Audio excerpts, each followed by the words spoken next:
ഞാൻ പാട്ട് പാടുന്നുണ്ടെന്ന് അവകാശപ്പെടത്തില്ല, പാട്ടല്ല പറയുക. അപ്പം ഇത് ഞാനിപ്പോൾ എല്ലായിടത്തും പറയും.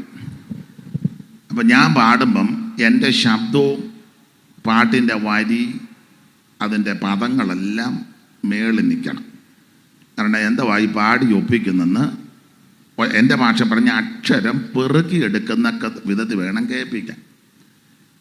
എന്നിട്ട് ഇടയ്ക്ക് ഞാൻ ഇവർക്ക് അവസരം കൊടുക്കും വായിക്കാൻ. എനിക്ക് കണക്കൊന്നും അറിയത്തില്ല, ഇവർക്കതിൻ്റെ കണക്കറിയാം. അപ്പോൾ അവരത് വായിക്കുമ്പം വേണം അതിൻ്റെ ശബ്ദം കൂട്ടിക്കൊടുക്കാൻ. ആരാ നിങ്ങളാണോ ചെയ്യുന്നത്? പാസ്റ്റർ തന്നെ അല്ലയോ? ആയിക്കോട്ടെ. അപ്പം ഞാൻ പാടുമ്പം ഇതിൻ്റെ എല്ലാ ശബ്ദം താത്തു നിൽക്കണം. അപ്പോൾ എൻ്റെ ശബ്ദം കേൾപ്പിക്കാനല്ല, ഏത് പാട്ടാണ്, വരി എന്തവാ, പദം എന്നതാന്നൊക്കെ തിരിയണം. ഇവർക്ക് ഞാൻ അവസരം കൊടുക്കുമ്പം അത് കൂട്ടിക്കണം. അന്നേരം ഞാൻ മിണ്ടുകയില്ല. അപ്പം അങ്ങനെ എന്നാ ജോസേ? ഒന്നുകൂടൊന്ന് നോക്കാം.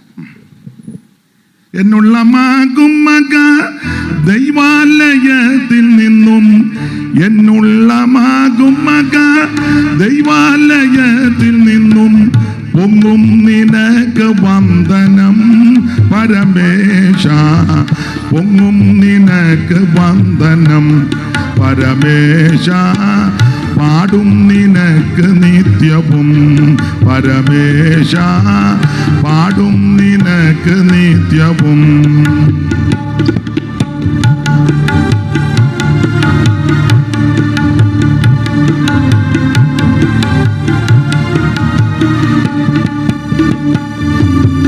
സ്നേഹക്കൊടി എനിക്കു മീതെ വിരിച്ചു പ്രിയൻ, സ്നേഹക്കൊടി എനിക്കു മീതെ വിരിച്ചു പ്രിയൻ, ഞാനും സുഖേനെ വാഴുവാൻ പരമേശ, ഞാനും സുഖേനെ വാഴുവാൻ പരമേശ, പാടും നിനക്ക് നിത്യവും പരമേശ, പാടും നിനക്ക് നിത്യവും.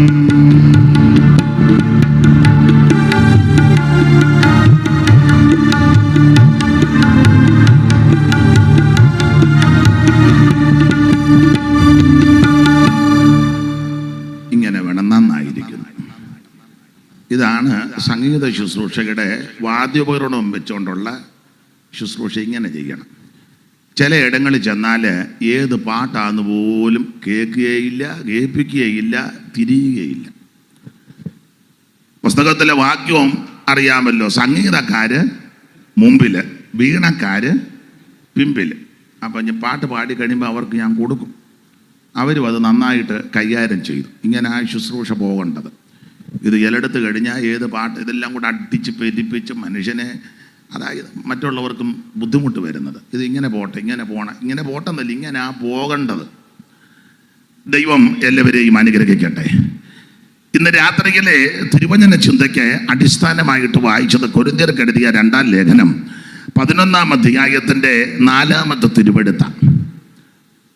ആ തിരുവെടുത്ത് ഏവർക്കും വളരെ പരിചിതമായ തിരുവെടുത്താണ്. ഞാനതിൽ സംസാരിപ്പാൻ ആഗ്രഹിക്കുന്ന വിഷയം ദൈവത്തിൻ്റെ സഭയോട് നമുക്കെന്താ, നമ്മുടെ സമീപനം എന്താ? ദൈവസഭയെക്കുറിച്ച് ഓർക്കുമ്പോൾ, ദൈവസഭയ്ക്ക് വേണ്ടി പ്രാർത്ഥിക്കുമ്പോൾ, ദൈവസഭയോടുള്ള ബന്ധത്തിൽ നമ്മുടെ മനോഭാവം, അവിടെ പൗലോസിൻ്റെ ഒരു 5 മനോഭാവം പറയാനാണ് ഉദ്ദേശിക്കുന്നത്. ഇന്നത് പറയാൻ പറ്റുമോ എന്നറിയത്തില്ല, മിക്കവാറും നാളെ വരുവുള്ളൂ. അത് എന്തുവാന്നാ ചിന്തിക്കാൻ ഉദ്ദേശിക്കുന്നത്. മുഖവരയായിട്ട് പൗലോസ് ഒന്ന് സഭയെക്കുറിച്ച് ഓർക്കുമ്പോൾ എരിയുന്നുണ്ടെന്ന്, എരിവ്. 2, പുള്ളി സഭയെ ഇപ്പോൾ ഓർക്കുമ്പോൾ ഭയപ്പെടുന്നു. 3, സഭയ്ക്ക് വേണ്ടി തന്നെ അങ്ങ് താഴ്ത്തുക, സഭയ്ക്ക് വേണ്ടി. 4, വളരെ ചിന്താഭാരമുണ്ട്. 5, അനേക കാര്യങ്ങൾ സഭയ്ക്ക് വേണ്ടി അങ്ങ് സാധിക്കുക. വേണമെങ്കിൽ ആ വാക്യം ഒന്ന് വായിച്ചോ. 11:2, 11:3, 11:7, 11:28, 11:23 ആയിരുന്നു. ഞാൻ നിങ്ങളെക്കുറിച്ച് ദൈവത്തിന്റെ എരിവോടെ എരിയുന്നു. ഞാൻ ക്രിസ്തു എന്ന ഏകപുരുഷൻ എരിയുന്നു. ഇനി 3. എന്നാൽ സർപ്പം ഹവ്വായെ ഉപായത്താൽ ചതിച്ചതുപോലെ നിങ്ങളുടെ മനസ്സ് ക്രിസ്തുവിനോടുള്ള ഏകാഗ്രതയും നിർമ്മലതയും വിട്ട് വഷളായി പോകുമോ എന്ന് ഞാൻ ഭയപ്പെടുന്നു. 2 ഭയപ്പെടുന്നു. ഇനി 7-ാം വാക്യം.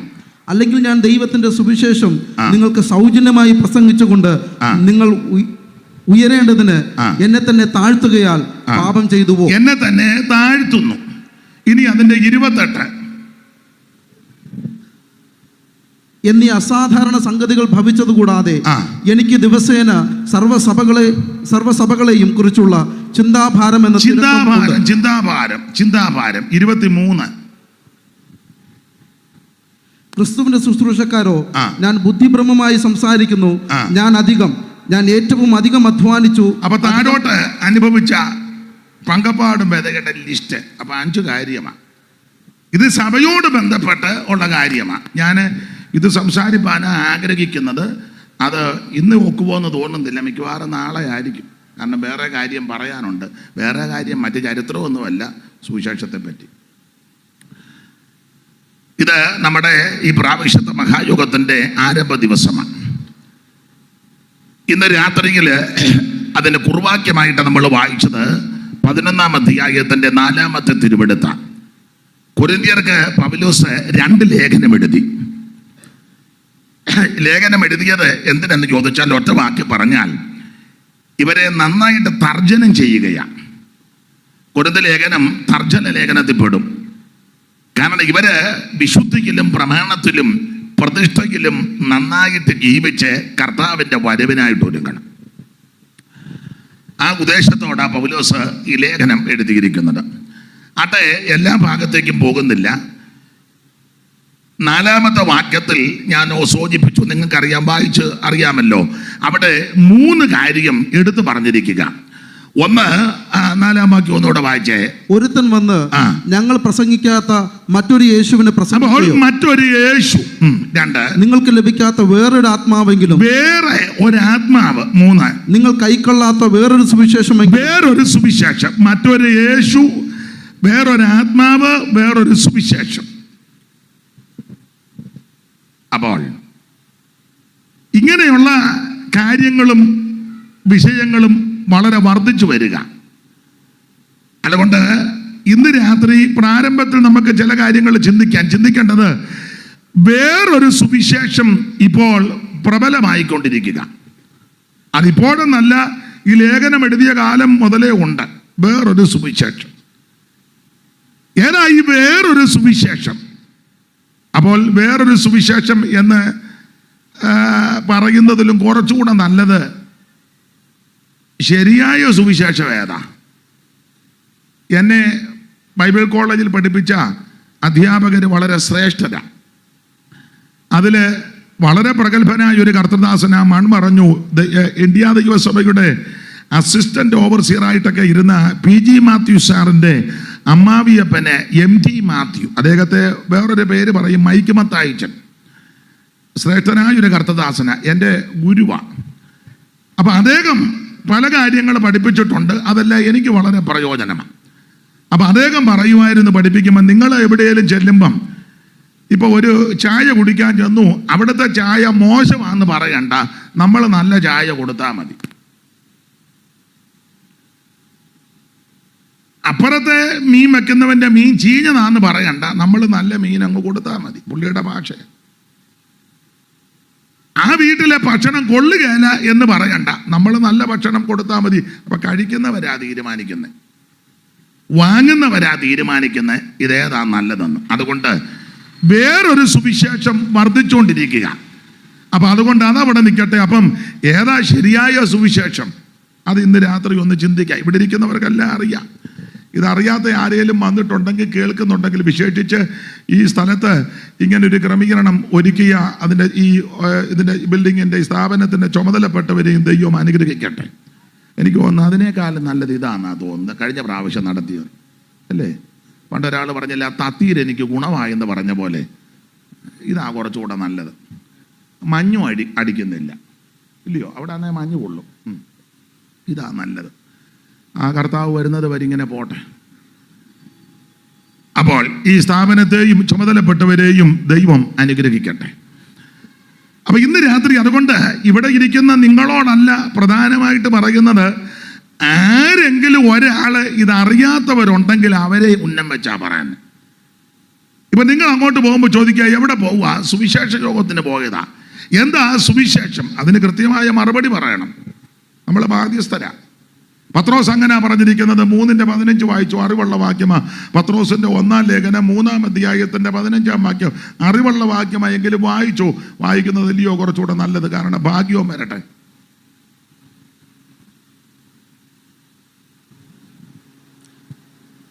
പത്രോസിന്റെ 1-ാം ലേഖനം 3:15 നിങ്ങളിലുള്ള പ്രത്യാശയെക്കുറിച്ച് ന്യായം ചോദിക്കുന്ന ഏവനോടും സൗമ്യതയും ഭയഭക്തിയും, നിങ്ങളിലുള്ള പ്രത്യാശയെക്കുറിച്ച് ന്യായം ചോദിക്കുന്ന ഏവനോടും സൗമ്യതയും ഭയഭക്തിയും പൂണ്ട് പ്രതിവാദം പറവാൻ എപ്പോഴും ഒരുങ്ങിയിരിക്കണം. അപ്പോൾ ന്യായമായ കാര്യം ഉടക്കാനും തർക്കിക്കാനും ആണെങ്കിൽ ഒന്നും പറയണ്ട. ന്യായമായിട്ട് അറിയാനുള്ള തൃഷ്ണ കൊണ്ട് ചോദിക്കുകയാണെങ്കിൽ അത് സൗമ്യതയോടും ഭയഭക്തിയോടും കൂടെ പ്രതിവാദം പറവാൻ എപ്പോഴും ഒരുങ്ങണം. അപ്പൊ ആ വാക്യത്തിൻ്റെയും കൂടെ അടിസ്ഥാനത്തില്ല. അപ്പൊ എവിടെ പോയി? സുവിശേഷത്തിന് പോയതാ. എന്തുവാ സുവിശേഷം? എന്തുവാന്ന് ചോദിച്ചാൽ ഞങ്ങൾ ലൈറ്റും ഒക്കെ ഇട്ടിട്ടുണ്ട്, മൈക്ക് സെറ്റ് ഉണ്ട്, പാട്ടുകാരുണ്ട്, കണ്ടമാനം ആള് വരും. പിന്നെ യോഗം തീരുമ്പോൾ ഞങ്ങൾക്കൊരു മൂപ്പുണ്ടാകും, തീരുന്ന മുറിക്ക് പിന്നെ നല്ല ഇളക്കമാണ്. ഇതല്ല അതിന് മറുപടി. അപ്പൊ ന്യായമായിട്ട് ആരെങ്കിലും ചോദിച്ചാൽ ന്യായമായിട്ട് മറുപടിയും പറയണം. അതുകൊണ്ട് ഇന്ന് രാത്രി അങ്ങനെ ചില കാര്യങ്ങൾ നമുക്ക് ചിന്തിക്കാം. ഇതെല്ലാം നിങ്ങൾക്ക് അറിവുള്ള കാര്യമാണ് പറയാൻ പോകുന്നത്.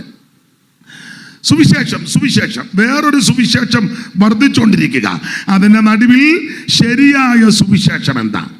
ഇവിടെ ഇരിക്കുന്ന എല്ലാവർക്കും അറിയാം, എങ്കിലും അറിയാത്ത ആരേലും ഉണ്ട് അവരെ ഞാനിത് എല്ലായിടത്തും പറയുന്ന കാര്യമാണ്. അല്ല, ഇതല്ലയോ എല്ലായിടത്തും പറയണ്ടേ? വേറെ എന്നാ പറയാനാ? ഇതാ പറയണ്ടേ. ഈ യോഗം വെച്ചതും സുവിശേഷം കേൾപ്പിക്കാനല്ലേ? അല്ലയോ? അതിനാ.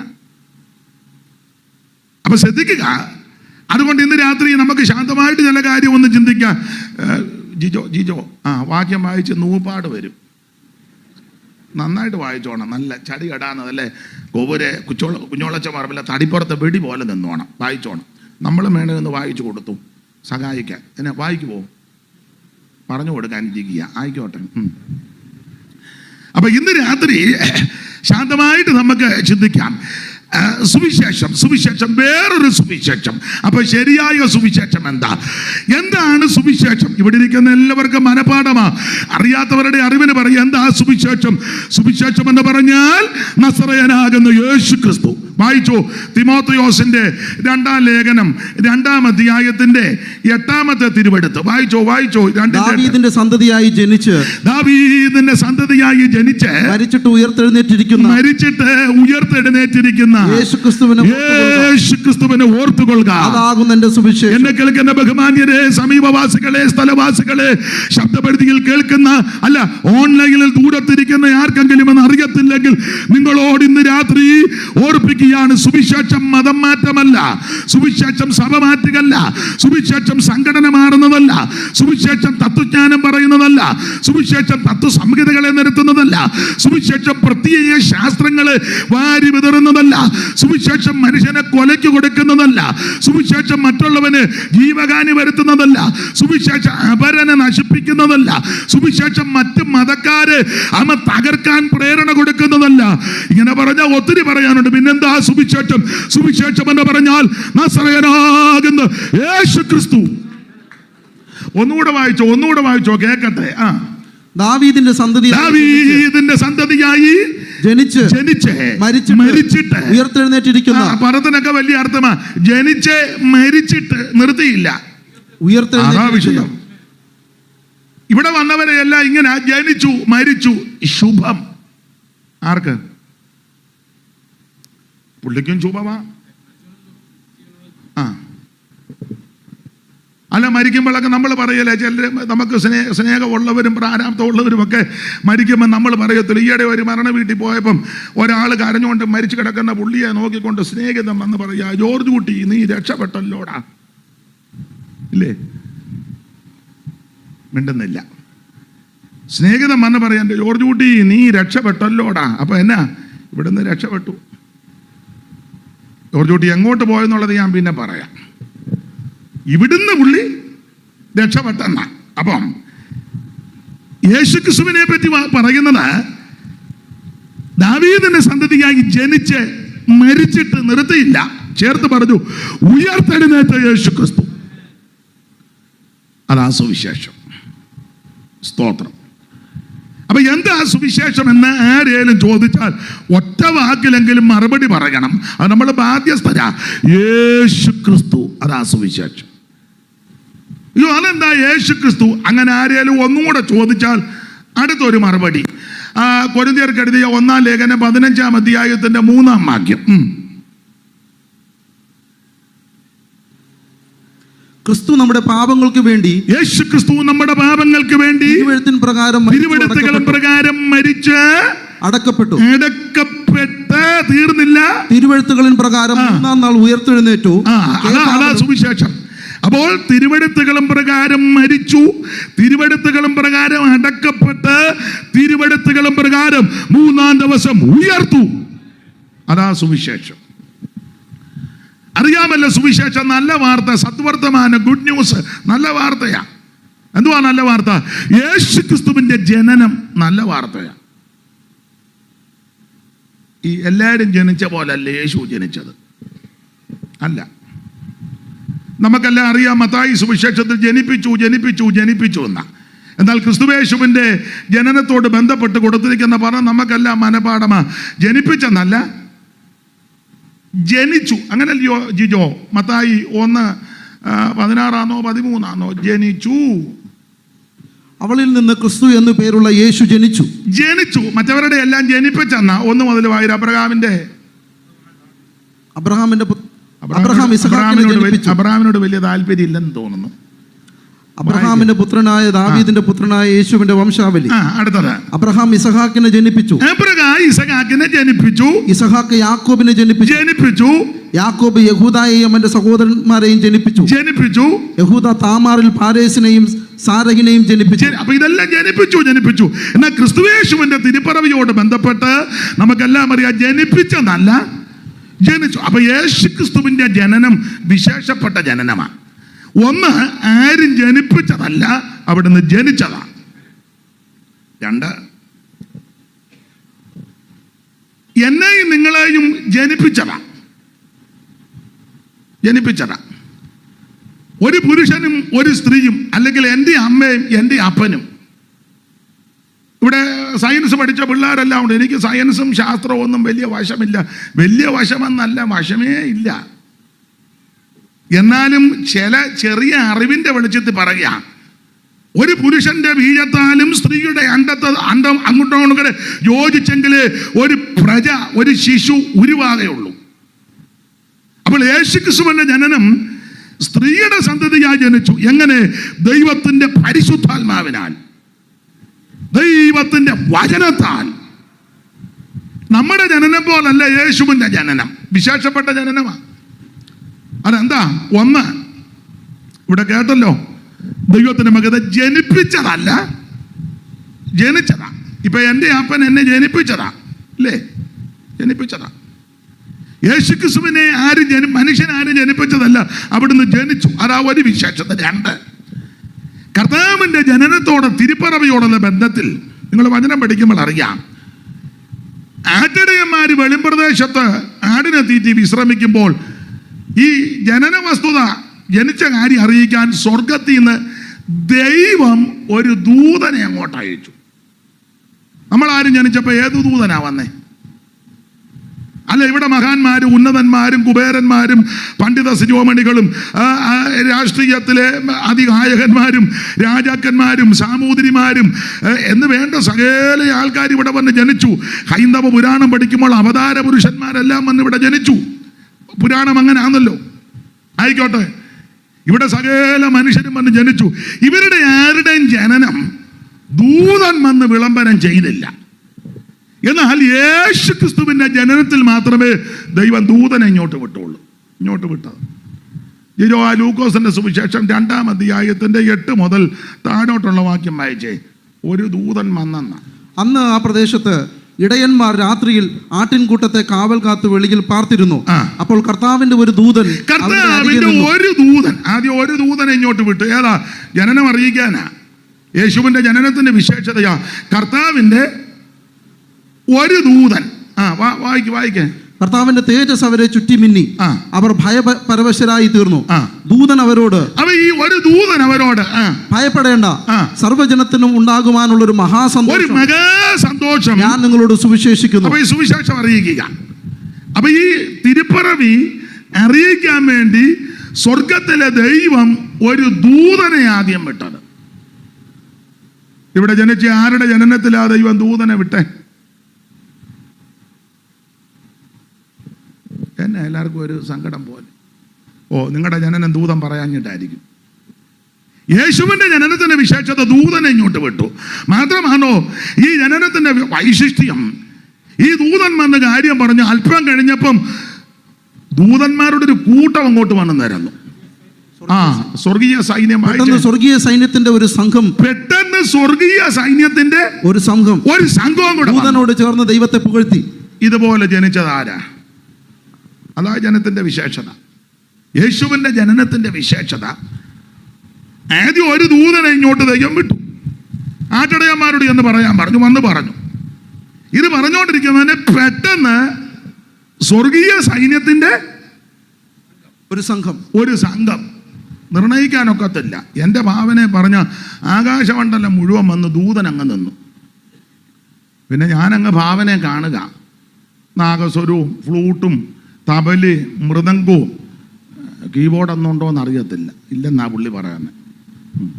ഉണ്ടെങ്കിൽ ഉണ്ട്, ഇല്ല. ഇനി അത് പറഞ്ഞ് ഒരൊടക്കുണ്ടാക്കണ്ട.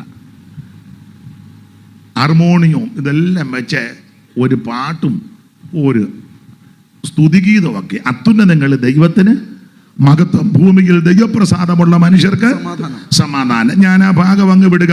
ഇതുപോലെ ഒരു ജനനം ആരുടെയും നടന്നിട്ടില്ല, ഇനി നടക്കത്തുമില്ല. അതുകൊണ്ടാണ് യേശു ക്രിസ്തുവിന്റെ ജനനം വ്യത്യസ്തമാണ് എല്ലാവരും. അതെ, ഇത് നല്ല വാർത്തയാ. അപ്പൊ യേശു ക്രിസ്തുവിന്റെ ജനനം, അവിടുത്തെ മരണം, അത് നല്ല വാർത്തയാ. ക്രിസ്തുയേശുവിന്റെ മരണം നല്ല വാർത്തയാ. ഞാൻ എപ്പോഴും പറയും മരണം അത്ര നല്ല വാർത്തയല്ല, പക്ഷെ യേശുവിന്റെ മരണം നല്ല വാർത്തയാ. നമ്മുടെ വേണ്ടപ്പെട്ടവർ മരിച്ചെന്ന് ഇപ്പം വന്ന് പറഞ്ഞ ഒരു നല്ല വാർത്ത പറയാൻ പോകുമെന്നും പറഞ്ഞാന്നോ പറയുന്നത്? ഇപ്പോൾ ഷിബുപാസോട് വന്ന് പറയുക, ഇന്നടത്ത് ഇന്ന അപ്പച്ചൻ മരിച്ചു, അല്ലേ അമ്മച്ചി മരിച്ചു, ഇല്ലേ യൗവനക്കാരൻ മരിച്ചു. ഇത് കേട്ട ഉടനെ പുള്ളി മൈക്കിന്റെ മുന്നിൽ വന്ന് ശ്രദ്ധിക്കണേ, ഒരു നല്ല വാർത്ത അറിയിക്കാൻ പോവുക. ഇന്നോടത്ത് ഇന്നയാള് മരിച്ചു, അവരെങ്ങാനും കേൾക്കുകയാണെ നമ്മളെ. അപ്പൊ ഈ മരണം നല്ല വാർത്തയല്ല. ഈ മരണത്തിന് വേദപുസ്തകത്തിൽ കൊടുത്തിരിക്കുന്ന ഒരു പേര് തന്നെ ഒടുക്കത്തെ ശത്രു എന്നാണ്. ഒടുക്കത്തെ ശത്രു. ഞാൻ എപ്പോഴും പറയും, നിങ്ങൾക്ക് പറയാം, ഒടുക്കത്തെ ശത്രു എന്ന് പറഞ്ഞാൽ ശത്രുക്കളെല്ലാം പോയിട്ട് ഒടുക്കം വന്ന ശത്രു എന്നല്ല. എല്ലാ ശത്രുക്കളും പോയി ലാസ്റ്റ് വന്ന ശത്രു എന്നല്ല. മുഴുവൻ ശത്രുക്കൾ പോയാലും പോകാതെ നിന്നെയും കൊണ്ട് പോകാൻ നിൽക്കുന്ന ശത്രു എന്നാ ഒടുക്കത്തെ ശത്രു. അപ്പോൾ അങ്ങനെ മരണം, ഈ മരണം നല്ല വാർത്തയല്ല. ഏത് പ്രായത്തിലുള്ളവർ മരിച്ചാലും അത് അവരോട് ബന്ധപ്പെട്ട് നിൽക്കുന്നവർക്ക് ദുഃഖമാണ്. എന്നാൽ യേശു ക്രിസ്തുവിന്റെ മരണം ഒരു നല്ല വാർത്തയാണ്. എന്താ യേശു ക്രിസ്തുവിന്റെ മരണം നല്ല വാർത്തയാകാൻ കാര്യം? അതിപ്പോ വായിച്ച വാക്യത്തിലുണ്ട് 15:3 കൊരിന്ത്യർക്ക് എഴുതിയ 1-ാം ലേഖനം 15-ാം അധ്യായം 3-ാം വാക്യം. എന്താ ഇത് നല്ല വാർത്തയാകാൻ കാരണം? വായിച്ചേ. എന്നാ പറ്റി? ക്രിസ്തു നമ്മുടെ പാപങ്ങൾക്ക് വേണ്ടി തിരുവെഴുത്തുകളിൻ പ്രകാരം മരിച്ചു. മതി. അതായത് നല്ല വാർത്തയായത് യേശു ക്രിസ്തുവിന്റെ മരണം നല്ല വാർത്തയാകാൻ കാരണം നമ്മുടെ പാപങ്ങൾക്ക് വേണ്ടിയാ യേശു മരിച്ചത്. മനുഷ്യൻ ഏറ്റവും വലിയ ഭാരം എന്നാന്ന് ചോദിച്ചാൽ, അല്ലെങ്കിൽ വിഷയം എന്നാന്ന് ചോദിച്ചാൽ, തുണിയില്ലാത്തതോ അരിയില്ലാത്തതോ വീടില്ലാത്തതോ ഒന്നും അല്ല. മനുഷ്യനെ അലട്ടുന്ന മനുഷ്യന്റെ ഏറ്റവും വലിയ ഭാരം പാപത്തിന്റെ ഭാരമാണ്. അതിൻ്റെയോ യെശയ്യാ പ്രവചനത്തിൽ വായിക്കുന്നത് അകൃത്യഭാരം ചുമക്കുന്ന ജനം. അപ്പോൾ അകൃത്യഭാരം, നിങ്ങളെ നിങ്ങളുടെ ദൈവത്തെ തമ്മിൽ ഭിന്നിപ്പിച്ചത് ഈ അകൃത്യമാണ്. ഈ അകൃത്യത്തിന്റെ ഭാരവും വഹിച്ചുകൊണ്ട് മനുഷ്യൻ അത് എത്രയോ നാളുകളായിട്ട് ഭാരപ്പെടുക.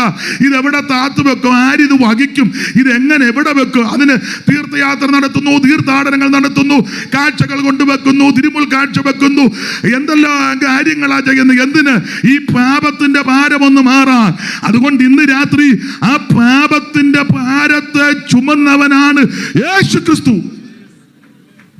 അതുകൊണ്ട് ആ കടന്നു പോകുന്ന യേശുവിനെ ചൂണ്ടിക്കൊണ്ട് യോഹന്നാൻ സ്നാപകൻ പറയുക, താണ്ട ലോകത്തിന്റെ പാപത്തെ ചുമക്കുന്ന, അതാ വിഷയം, ചുമക്കുന്ന ദൈവകുഞ്ഞാണ്. അപ്പൊ ശ്രദ്ധിക്കുക, ഇങ്ങനെയുള്ള പാപഭാരത്തിൽ നിന്ന് പൂർണ്ണമായ വിടുതൽ തരുവാനാ യേശു ക്രിസ്തു മരിച്ചത്.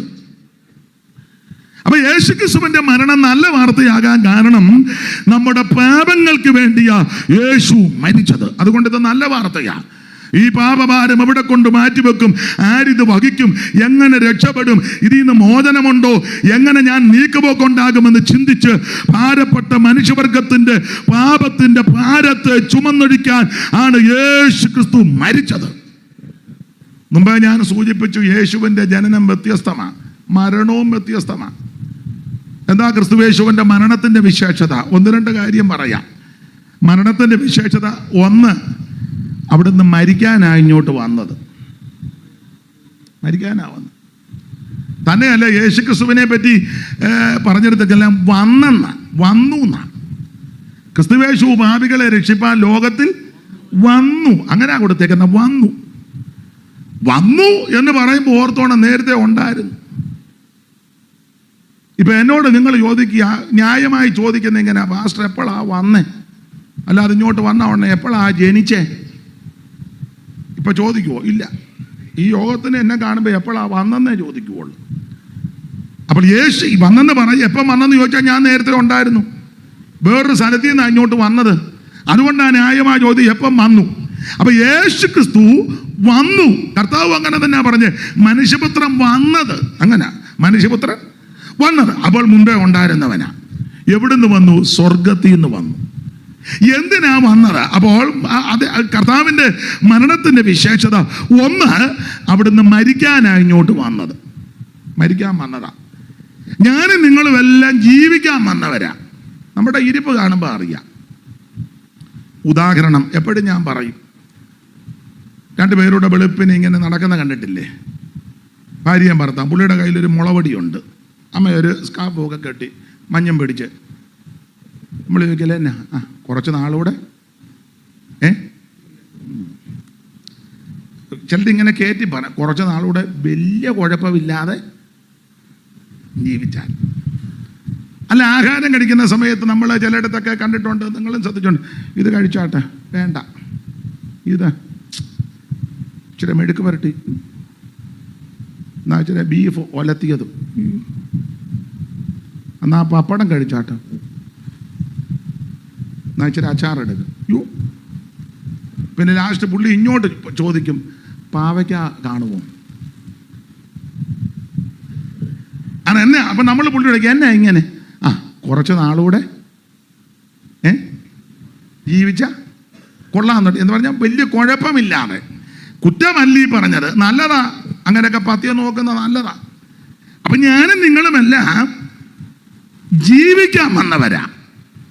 എന്നാൽ യേശു ക്രിസ്തു ഇങ്ങോട്ട് വന്നത് മരിക്കാൻ വന്നതാ. ഒന്ന്. രണ്ട്, ഈ മരണത്തിന്റെ വിശേഷത അവിടുന്ന് കൂടെ കൂടെ കൂടെ പറയുമായിരുന്നു, മരിക്കാൻ പോവാന്ന്, മരിക്കാൻ പോവാ കൂടെ കൂടെ പറയും. നമുക്ക് അങ്ങനെ പറയുന്ന ഇഷ്ടമല്ല. ചിലപ്പം വല്ല ഉണർവിന് കയറി ഒന്ന് പറയും, ഞാൻ മിക്കവാറും ഈയിടെ മരിക്കും. എന്നാൽ ഇത് കഴിഞ്ഞ് വീട്ടിൽ ചെല്ലുമ്പോൾ ഒന്നേ ഭാര്യ ചോദിക്കും, നിങ്ങൾക്ക് എന്നാത്തിൻ്റെ ദീനമാണ് ഉമ്മ? അല്ലെ പിള്ളേർ ചോദിക്കും, പപ്പായ്ക്ക് വേറൊന്നും പറയാൻ? ചാകുന്ന കാര്യം. അല്ല, ഉദാഹരണത്തിന് ഭാര്യയും ഭർത്താവും രാവിലെ വെളുപ്പിനെ എഴുന്നേറ്റ് പാട്ട് പാടി പ്രാർത്ഥിച്ച ഉടനെ ഭർത്താവ് ഭാര്യയോട് പറയാ, കുഞ്ഞന്നാമേ, ഞാൻ 2 ദിവസത്തിനകം മരിക്കും. നിങ്ങൾക്ക് വേറെ ഒന്നും പായി വന്നില്ലല്ലേ? കൃപയുള്ള കുഞ്ഞാനമ്മ ഞാൻ ഉടനെ യേശുവിൻ്റെ നാമത്തിൽ ആവശ്യമില്ലാത്ത സംസാരങ്ങൾ സംസാരിക്കുന്ന ദുഷ്ടവ്യാപാരങ്ങളെ ഒരാട്ടും. കാരണം ഭാര്യയ്ക്ക് ഇഷ്ടമല്ല ഭർത്താവ് മരിക്കുന്നെന്ന് കേൾക്കുന്നതും ഇഷ്ടമല്ല, മരിക്കുന്നതും വലിയ താല്പര്യമില്ല. മനുഷ്യൻ്റെ എല്ലാം പ്രകൃതി അങ്ങനെ തിരിച്ചും. എന്നാൽ യേശു ക്രിസ്തു കൂടെ കൂടെ പറയുന്ന ഒരു പദമുണ്ടായിരുന്നു, മരിക്കാൻ പോവാ, മരിക്കാം. ഇത് ഒരു പ്രാവശ്യം പറഞ്ഞ് നിർത്തിയില്ല, പറഞ്ഞു തുടങ്ങിയെന്ന. ജിജോടെ മത്തായി സുവിശേഷം 16:21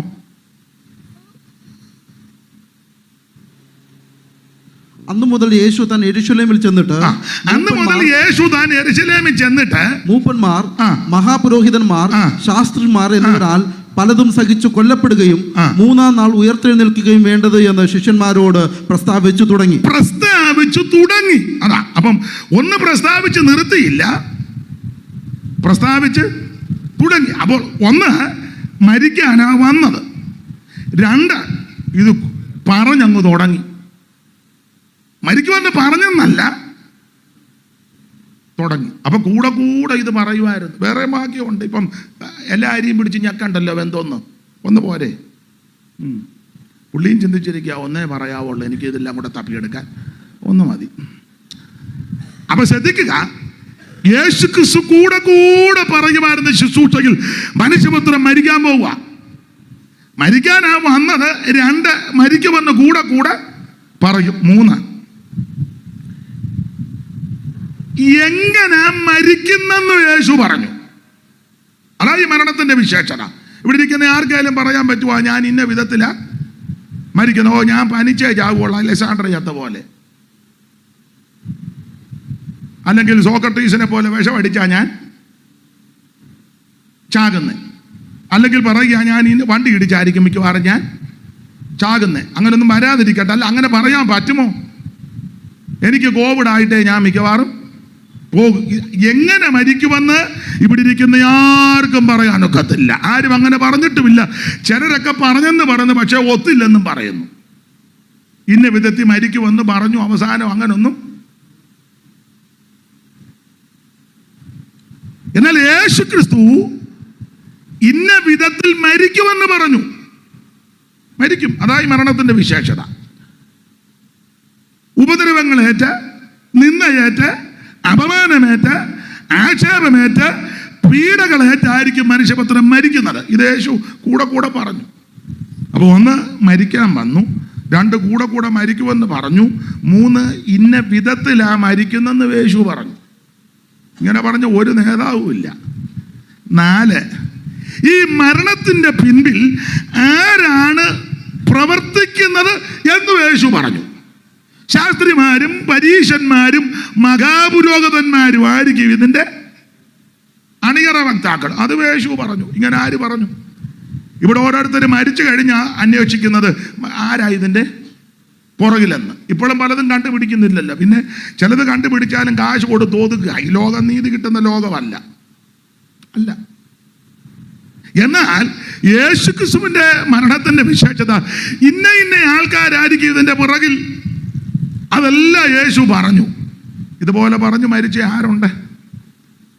1, മരിക്കാൻ വന്നു. 2, മരിക്കുമെന്ന് കൂടെ കൂടെ പറഞ്ഞു. 3, ഇന്ന വിധത്തിൽ മരിക്കുമെന്ന് പറഞ്ഞു. 4, അതിന്റെ പിമ്പിൽ ഇന്ന ആൾക്കാരാന്നും പറഞ്ഞു. 5, എവിടെ വെച്ചാ മരിക്കുന്നെന്ന് യേശു പറഞ്ഞു. യെരൂശലേമിൽ. എന്നെ എല്ലാവർക്കും ഒരു അരുതാഴിയ പോലെ എവിടെ വെച്ച് മരിക്കുമെന്നും പറഞ്ഞെന്ന്.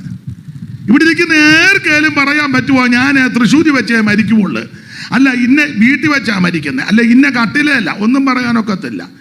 നോട്ടോ ഇരിപ്പം കണ്ടിട്ട് മിക്കവാറും മെഡിക്കൽ കോളേജിൽ കിടന്ന് പോകാനാ. ഒന്നും വരാതിരിക്കട്ടെ, ദോഷമൊന്നും വരാതിരിക്കട്ടെ. മിക്കവാറും ആമ്പലിന്റെ വള്ളി പോലെല്ലാം ഇട്ട് ഇങ്ങനെ കണ്ണും തള്ളി അങ്ങനെയൊന്നും വരരുത്. അപ്പോൾ ഈ എങ്ങനെ മരിക്കുമെന്നും പറഞ്ഞു, എവിടെ വെച്ച് മരിക്കുമെന്ന് യേശു പറഞ്ഞു. അതാ ഈ മരണത്തിന്റെ വിശേഷത. ഇങ്ങനെ പറഞ്ഞ ആരുണ്ട്? 6 ഈ മരണത്തിന്റെ വിശേഷത. കർത്താവ് മരിക്കുമെന്ന് പറഞ്ഞെടുത്തെല്ലാം മരിക്കും എന്ന് പറഞ്ഞ് നിർത്തിയില്ല, ചേർത്ത് പറഞ്ഞു അവൻ ഉയർക്കും. നിങ്ങൾ പുസ്തകം മുഴുവൻ വായിച്ചോ. മരിക്കുമെന്ന് പറഞ്ഞെടുത്തെല്ലാം ഇന്നതുപോലെ ഞാൻ മരിക്കാൻ വന്നിരിക്കുക, മരിക്കും, എന്നെ ഇന്ന ആൾക്കാർ കൂടി കൊല്ലും, ഇന്ന വിധത്തിൽ മരിക്കും, ഇന്നടത്ത് വെച്ച് മരിക്കും. അങ്ങനല്ല പറഞ്ഞത്. ഇന്നടത്ത് വെച്ച് മരിക്കുമെന്ന് പറഞ്ഞിട്ട് ചേർത്ത് ഫുൾ സ്റ്റോപ്പ് ഇടാതെ ചേർത്ത് പറഞ്ഞു 3-ാം ദിവസം ഉയർക്കും. ഇങ്ങനെ പറഞ്ഞ ആരുണ്ട്? ഇങ്ങനെ സംസാരിച്ച ആരുണ്ട്? ഒന്നും പറയാതെ തന്നെ പലതും പോയത്. നമ്മൾ ചോദിക്കല്ലേ അപ്പച്ചൻ എങ്ങനെയാ പോയത്? പോകാൻ നേരത്ത് ഇങ്ങനെ, പിന്നെ അടുത്ത് നിന്ന പുള്ളി, എന്നിട്ട് ഒരു കണ്ണ് തുറന്നായിരുന്നു. എന്നാൽ യേശു ക്രിസ്തുവിന്റെ മരണത്തിന്റെ വിശേഷത, മരിക്കുമെന്ന് പറഞ്ഞെടുത്തെല്ലാം യേശു പറഞ്ഞു ആമേൻ സ്തോത്രം 3-ാം ദിവസം ഉയർക്കും. 7 എപ്പോഴേലും ഉയർക്കുമെന്നല്ല പറഞ്ഞ്. ഞാൻ മരിക്കും, ഉയർക്കും. ഗുരു എപ്പോഴാ? അതെപ്പോഴേലും ഉയർക്കും, നീയൊക്കെ പോ എന്നല്ല പറഞ്ഞ്. കൃത്യം 3-ാം ദിവസം ഉയർക്കും. അല്ല ഈ മരണത്തിന്റെ വിശേഷത. ഞാനൊരു 7 കാര്യം പറഞ്ഞു അവിടുത്തെ തിരുമരണത്തിന്റെ വിശേഷത. അതാ പറഞ്ഞ എല്ലാവരുടെയും മരണം പോലല്ല യേശുവിന്റെ മരണം. എല്ലാവരും മരിച്ചതുപോലല്ല യേശു മരിച്ചത്. യേശു ക്രിസ്തു മരിച്ചത് നമ്മുടെ പാപത്തിന് പരിഹാരം വരുത്തുവാനാ. അല്ല ഈ മരണം നല്ല വാർത്തയാ. മടങ്ങി വരാം. അപ്പോൾ എന്താണ് സുവിശേഷം? യേശു ക്രിസ്തുവിന്റെ ജനനം, യേശു ക്രിസ്തുവിന്റെ മരണം, യേശു ക്രിസ്തുവിന്റെ ഉയർപ്പ്, അതാണ് ശരിയായ സുവിശേഷം. ഇതാര് ഏത് രാത്രി ചോദിച്ചാലും പറഞ്ഞോണം. രണ്ടാമത്തെ തലക്കെട്ട്. ഒന്നാമത്തെ തലക്കെട്ടാ പറഞ്ഞേ. രണ്ടാമത്തെ തലക്കെട്ട്, എന്തിനാണ് സുവിശേഷം? വായിച്ചോ. ഇതെല്ലാം അറിവുള്ള വാക്യമാണ്. തീത്തോസ് 2:11. ഇതെല്ലാം നമുക്ക് അറിവുള്ള വാക്യമാണ്. നിങ്ങൾക്കെല്ലാം അറിയാം. അതുകൊണ്ട് എനിക്ക് സന്തോഷമുണ്ട്. കാരണം എല്ലാം അറിയാവുന്നത് കൊണ്ട് ചിലർ ബൈബിള് പോലും കൊണ്ടുവന്നിട്ടില്ല. അറിയാം, അതുകൊണ്ടാണ്. ചെല്ല് കൊണ്ടുവന്നത് തുറന്നിട്ടുമില്ല. വേണ്ട, തുറക്കണ്ട, അറിയാമല്ലോ. വളരെ സന്തോഷം. തുറക്കരുത്. വായിച്ചോ. സകല മനുഷ്യർക്കും രക്ഷാകരമായ ദൈവകൃപ ഉദിച്ചുവല്ലോ. സകല മനുഷ്യർക്കും രക്ഷാകരമായ ദൈവകൃപ. അപ്പോൾ ശ്രദ്ധിക്കുക, രണ്ടാമത്തെ തലക്കെട്ട് എന്തിനാണ് സുവിശേഷം? ഒറ്റ വാക്കി പറയാം, സകല മനുഷ്യനും രക്ഷപ്പെടാൻ. ഇന്ന് രാത്രി എന്നെ കേൾക്കുന്ന പ്രിയപ്പെട്ടവരെ, ബഹുമാന്യരെ, സുവിശേഷം എന്ന് പറഞ്ഞാൽ ഈ ശിവപാസ്ത്രിക കണ്ടമാനം കാശ് വന്നപ്പം നടത്തുന്നതല്ല. ഈ ദാനിയേൽ ഭാഷയുടെ കണ്ടമാനം കാശ് വന്ന് തെള്ളിയത് കൊണ്ട് നടത്തുന്നതല്ല. അല്ല, മറ്റുള്ളവരെ കാണിക്കാനോ മറ്റുള്ളവരുടെ സ്വസ്ഥത കെടുത്താനല്ല. പിന്നെന്തിനാ സുവിശേഷം? സുവിശേഷം സകല മനുഷ്യനും രക്ഷപ്പെടണം. മറ്റൊരുത്തനിലും രക്ഷയില്ല. എല്ലാവരും രക്ഷപ്പെടണം. അല്ല, ഒരു വിഭാഗക്കാരോ ഒരു മതക്കാരോ ഒരു സഭക്കാരോ ഒരു സംഘടനക്കാരോ ഒരു ഏരിയയിലുള്ളവരോ മാത്രമല്ല, സകല മനുഷ്യനും എല്ലാവരും രക്ഷപ്പെടണം.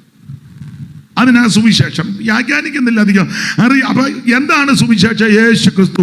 രണ്ടാമത്തെ തലക്കെട്ട് എന്തിനാ സുവിശേഷം? സകല മനുഷ്യനും രക്ഷപ്പെടാൻ. മൂന്നാമത്തെ തലക്കെട്ട്,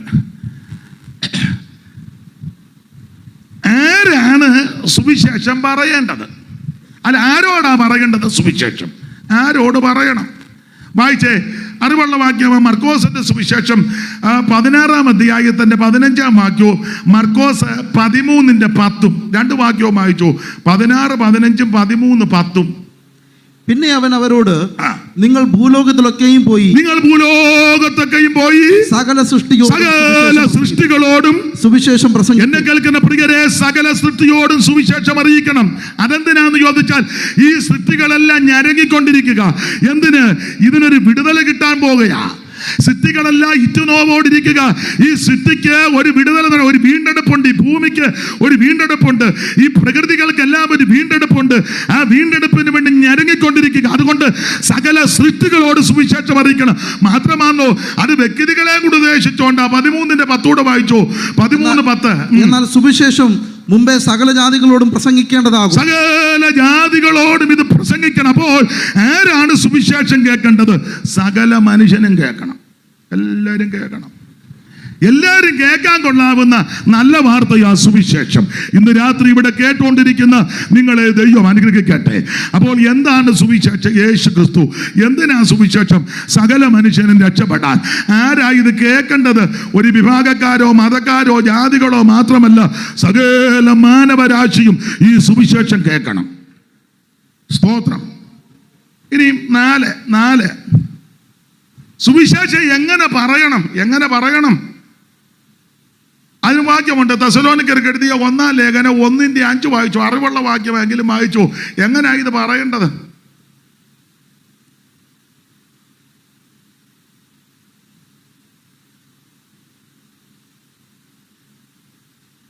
തെസ്സലോനിക്കർക്ക് എഴുതിയ 1-ാം ലേഖനം 1:5.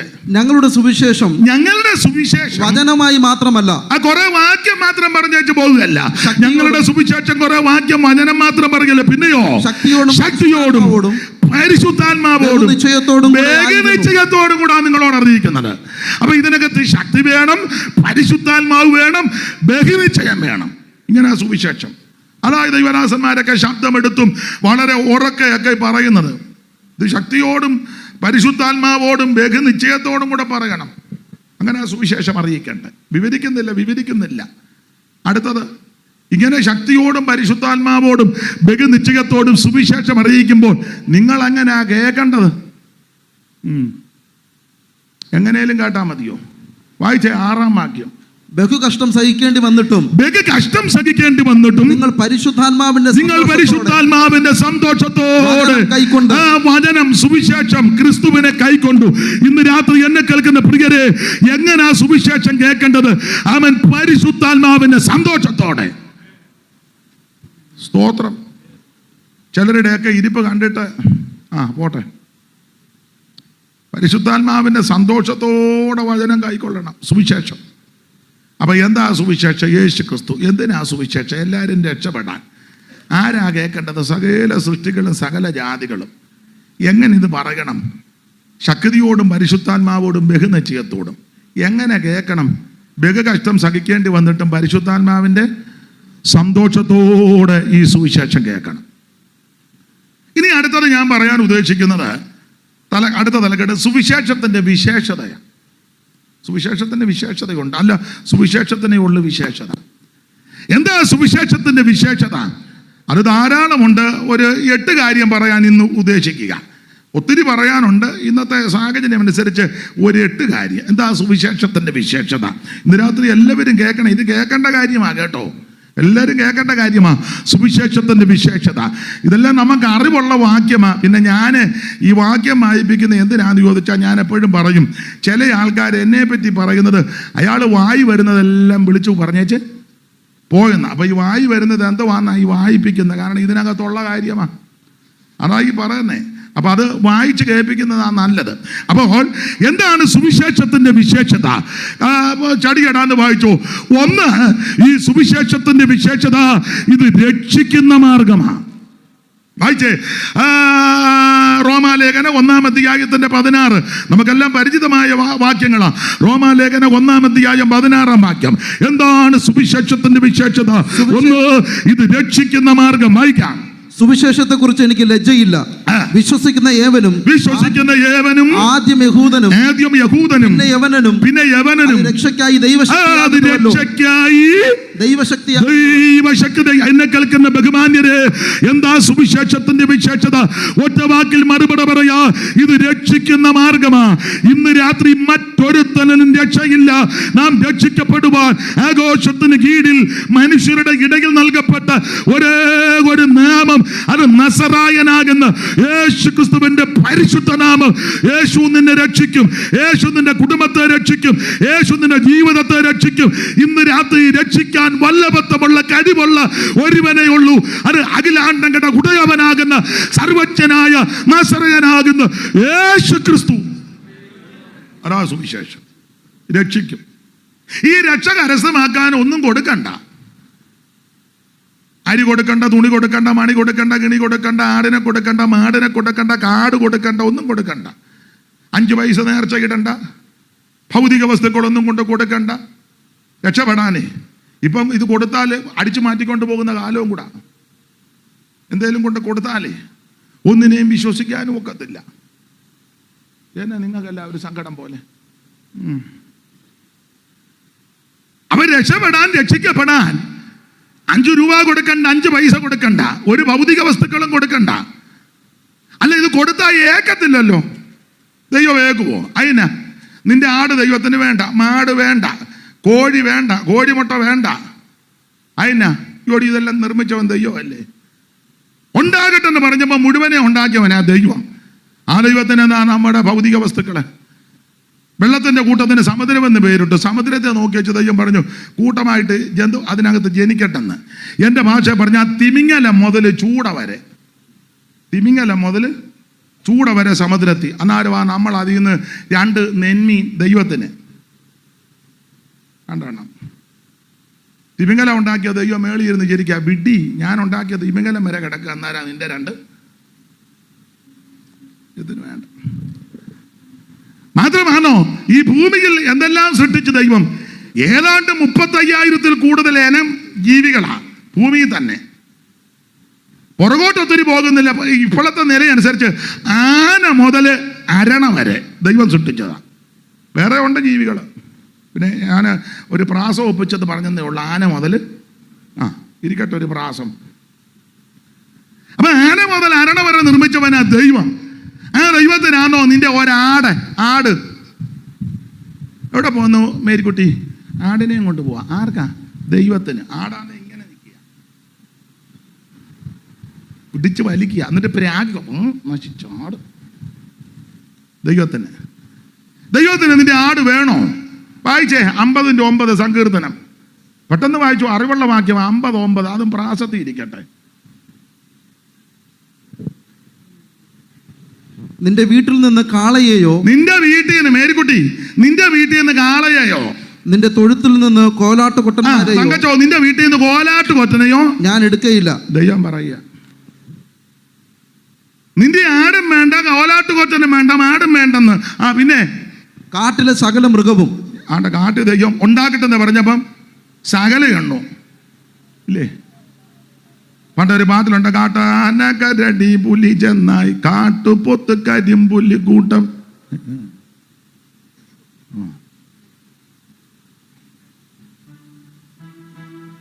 വേണ്ട, ഇനി സങ്കടമാണ്, വേണ്ട. പുള്ളിയും വയ്യ. അപ്പൊ എനിക്ക് വിശന്നാ ഞാൻ നിന്നോട് പറയുമോ? ഒന്നുകൂടെ വായിച്ച 50-9. നിന്റെ വീട്ടിൽ നിന്ന് കാളയെയോ, നിന്റെ വീട്ടിൽ നിന്ന് കാളയെയോ, നിന്റെ തൊഴുത്തുകളിൽ നിന്ന് കോലാട്ട് കൊറ്റന്മാരെയോ ഞാൻ എടുക്കയില്ല. ഞാൻ എടുക്കത്തില്ല. ദൈവം പറയും ഇതൊന്നും വേണ്ടാന്ന്. പിന്നെ കാട്ടിലെ സകല മൃഗവും, കാട്ടിലെ സകല മൃഗങ്ങളും, പർവ്വതങ്ങളിലെ 1000 ജന്തുക്കളും എനിക്കുള്ളവയാകും. ദൈവത്തിനുള്ളതല്ലേ? പിന്നെ നിന്റെ ആടോ നിന്റെ മാടോ ദൈവത്തിന് വേണോ? വേണ്ട. അടുത്തത് മലകളിലെ പക്ഷികളെ ഒക്കെയും ഞാൻ അറിയുന്നു. പക്ഷികളെ ഒക്കെയും ഞാൻ അറിയുന്നു. ഇതെല്ലാം ദൈവത്തിൻ്റെതാ. അന്നേരം നമ്മൾ ഒരു പൂവൻ കോഴിയും പെടക്കോഴിയും പള്ളിക്ക് പിടിച്ചോണ്ട് പോ. ദൈവത്തിന് കോഴി. ദൈവത്തിന് എന്തിനാണ് ആ കോഴി? ദൈവം എന്നെ അവിടെ പൊരുന്ന് വെക്കാൻ പോവാന്നോ? ദൈവത്തിന് കോഴിയും വേണ്ട, ആടും വേണ്ട, മാടും വേണ്ട, ഒന്നും വേണ്ട. പിന്നെ അടുത്തത് വയലിലെ ജന്തുക്കളും എനിക്കുള്ളവ തന്നെ. അതും ദൈവത്തിൻ്റെതാ. പിന്നെ എനിക്ക് വിശന്നാൽ ഞാൻ നിന്നോട് പറയും. എനിക്ക് വിശന്നാൽ നിന്നോട് പറയും. നിന്റെ ചോറോ നിന്റെ കൂട്ടാനോ വല്ലോ എനിക്ക് വേണോ? ദൈവം ചോദിക്കുക. ചോറും കറിയും എല്ലാം കൊണ്ട് വെച്ച മതിയാ ദൈവത്തിനാന്ന്. എന്ന് ജീവൻ തന്നെ തിന്നുകയും ചെയ്യുക.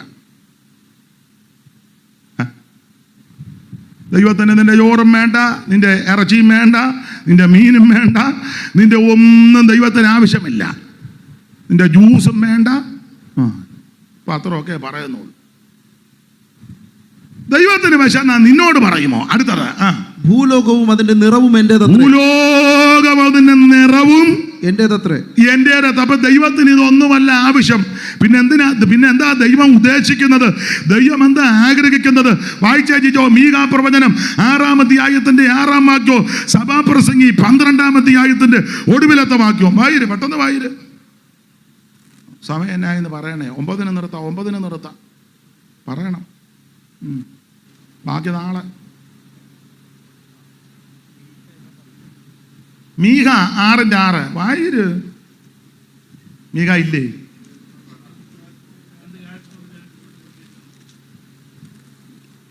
എന്തുകൊണ്ട് ഞാൻ ദൈവത്തിന്റെ സന്നിധിയിൽ ചെന്ന് എന്തോന്നും കൊണ്ട് ഞാൻ ദൈവത്തിന്റെ സന്നിധിയിൽ ചെന്ന് അത്യുന്നതനായ ദൈവത്തിന്റെ മുമ്പാകെ കുമ്പിടേണ്ടു.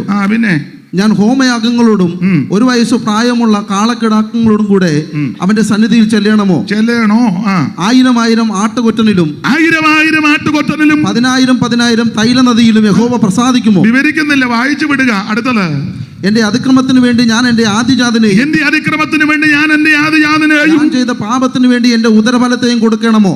കൊടുക്കണം. നരബലിയും മൃഗബലിയും ഒന്നും വേണ്ടെന്നാ പറഞ്ഞതിന്റെ അർത്ഥം. അടുത്ത വാക്യം, മനുഷ്യ നല്ലത് എന്തെന്ന് നിന്റെ തോട്ടത്തിലെ ആടിനെ വേണ്ട, മാടിനെ വേണ്ട, മൃഗത്തെ വേണ്ട, നരബലി വേണ്ട, മൃഗബലി വേണ്ട, ഭൗതിക വസ്തുക്കൾ വേണ്ട, നിന്റെ ഭക്ഷണം വേണ്ട, അരി വേണ്ട, തുണി വേണ്ട, മണി വേണ്ട, കിണി വേണ്ട, ആട് വേണ്ട, മാട് വേണ്ട, കാട് വേണ്ട. പിന്നെ എന്തുവാ ദൈവം പറയാ? മനുഷ്യ നല്ലതെന്തെന്ന് ഞാൻ അവന് കാണിച്ചു കൊടുത്തിരിക്കുന്നു. നല്ലതെന്തെന്ന് ഞാൻ നിനക്ക് കാണിച്ചു തന്നിരിക്കുന്നു. അവനെ നിങ്ങാണ്ട് വായിച്ച പോലെ എനിക്ക് തോന്നി. എനിക്ക് തോന്നിയതാ. വായിച്ചു. എന്നാ കുഴപ്പമില്ല, ഒന്നുകൂടെ വായിച്ചു. മനുഷ്യ നല്ലതെന്തെന്ന് അവൻ നിനക്ക് കാണിച്ചു തന്നിരിക്കുന്നു. മനുഷ്യ നല്ലതെന്തെന്ന് അവൻ നിനക്ക് കാണിച്ചു തന്നിരിക്കുന്നു. പിന്നെ ന്യായം പ്രവർത്തിപ്പാനും ദയാതൽപരനായിരിക്കാനും ദൈവത്തിന്റെ സന്നിധിയിൽ താഴ്മയോടെ നടപ്പാനും അല്ലാതെ എന്താകുന്നു ദൈവം ആശിക്കുന്നത്? നിന്റെ ഭൗതിക വസ്തുക്കൾ ഒന്നും വേണ്ട, ന്യായത്തോടും ദയയോടും താഴ്മയോടും വിനയത്തോടും കൂടെ നടന്ന്. പിന്നെ സഭാപ്രസംഗി 12-ാമത്തെ ഒടുവിലത്തെ ആ കണ്ണിക ഒന്ന് വായിച്ചേ. സഭാപ്രസംഗി 12-ന്റെ ഒടുവിലൊരു ചെറിയ കണ്ണികയുണ്ട്, അത് വായിച്ചേ. പെട്ടെന്ന് വായിച്ചോ, പെട്ടെന്ന്.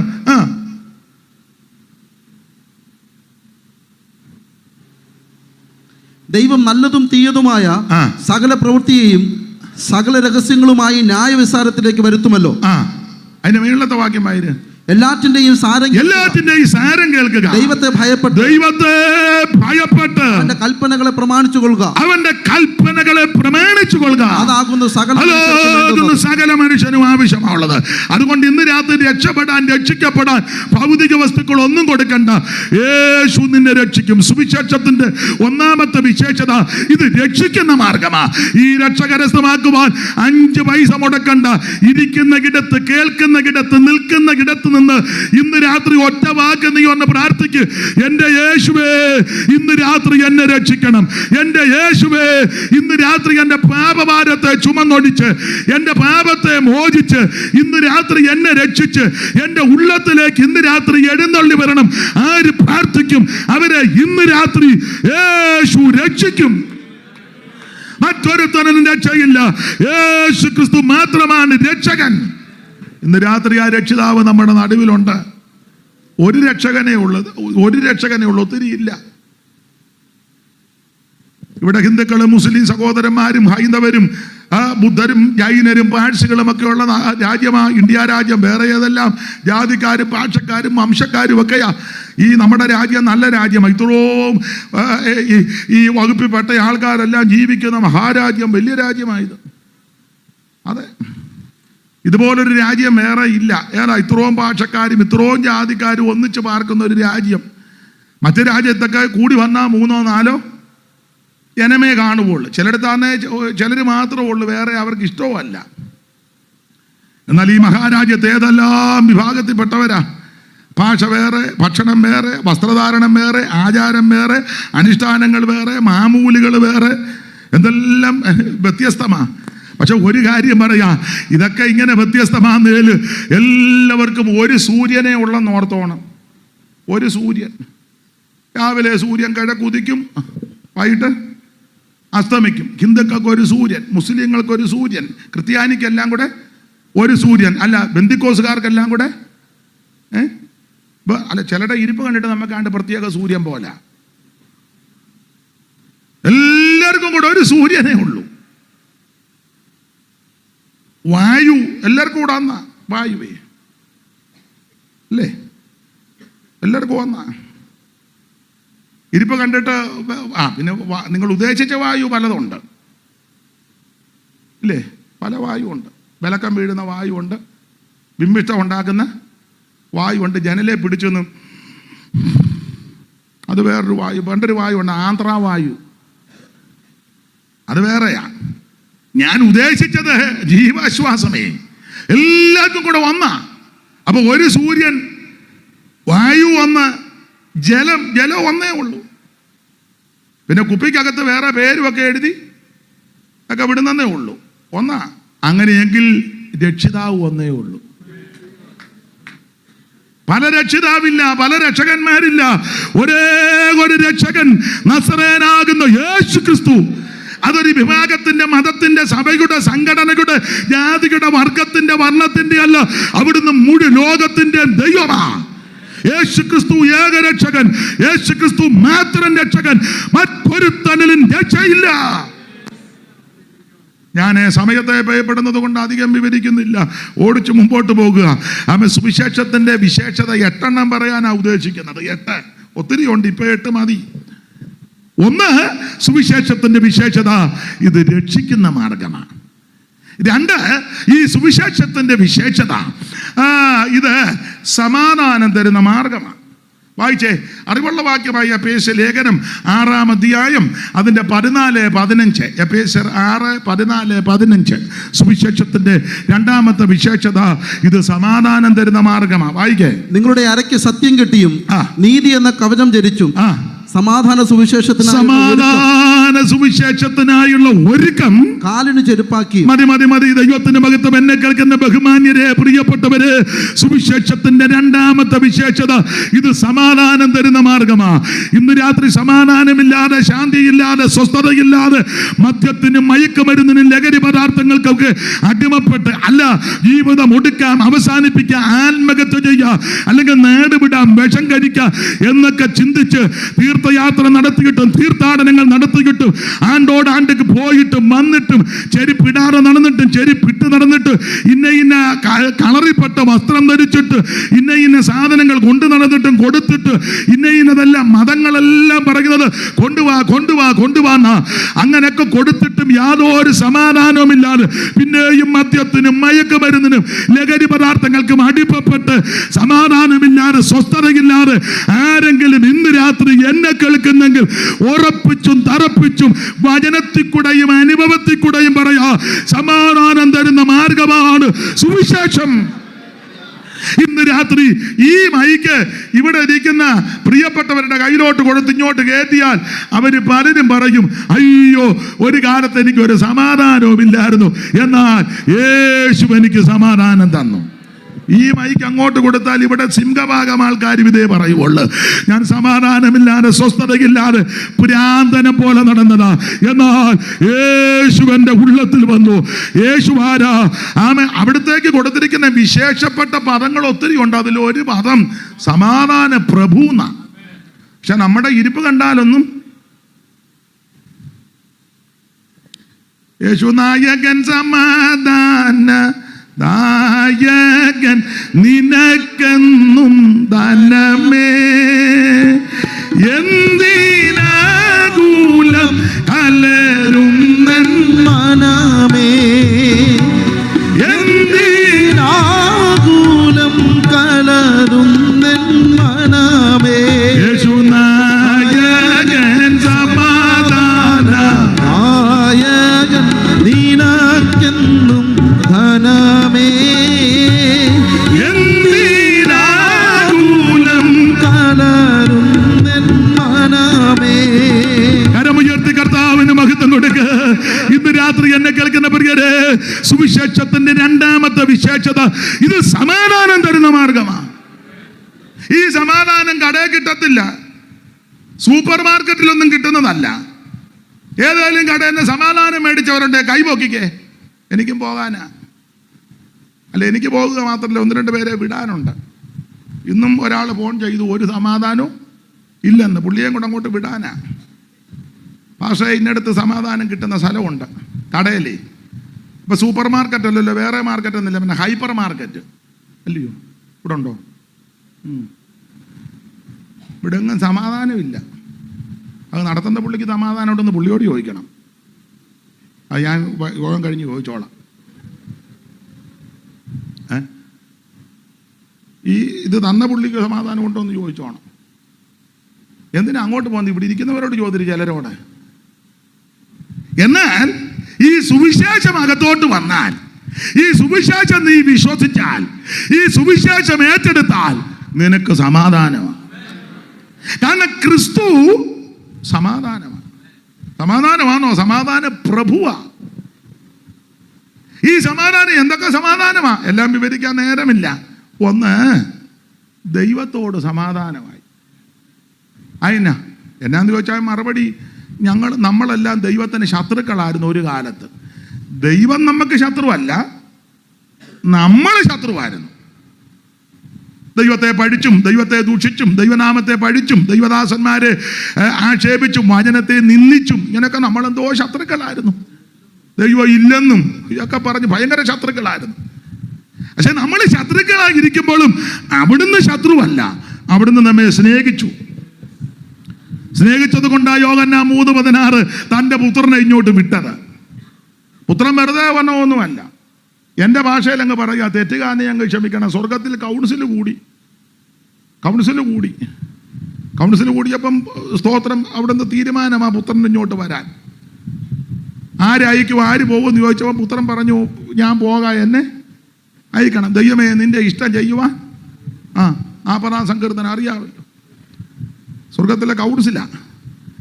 അപ്പൊ ഇങ്ങോട്ട് വന്നത് ശത്രുക്കളായിരുന്ന എന്നെ, നിങ്ങളെ ദൈവത്തോട് സമാധാനപ്പെടുത്തി. അതിനൊരു വേദ ചിന്തകൻ കൊടുത്ത ഒരു ആശയം, ഉപദേശമല്ല ആശയം.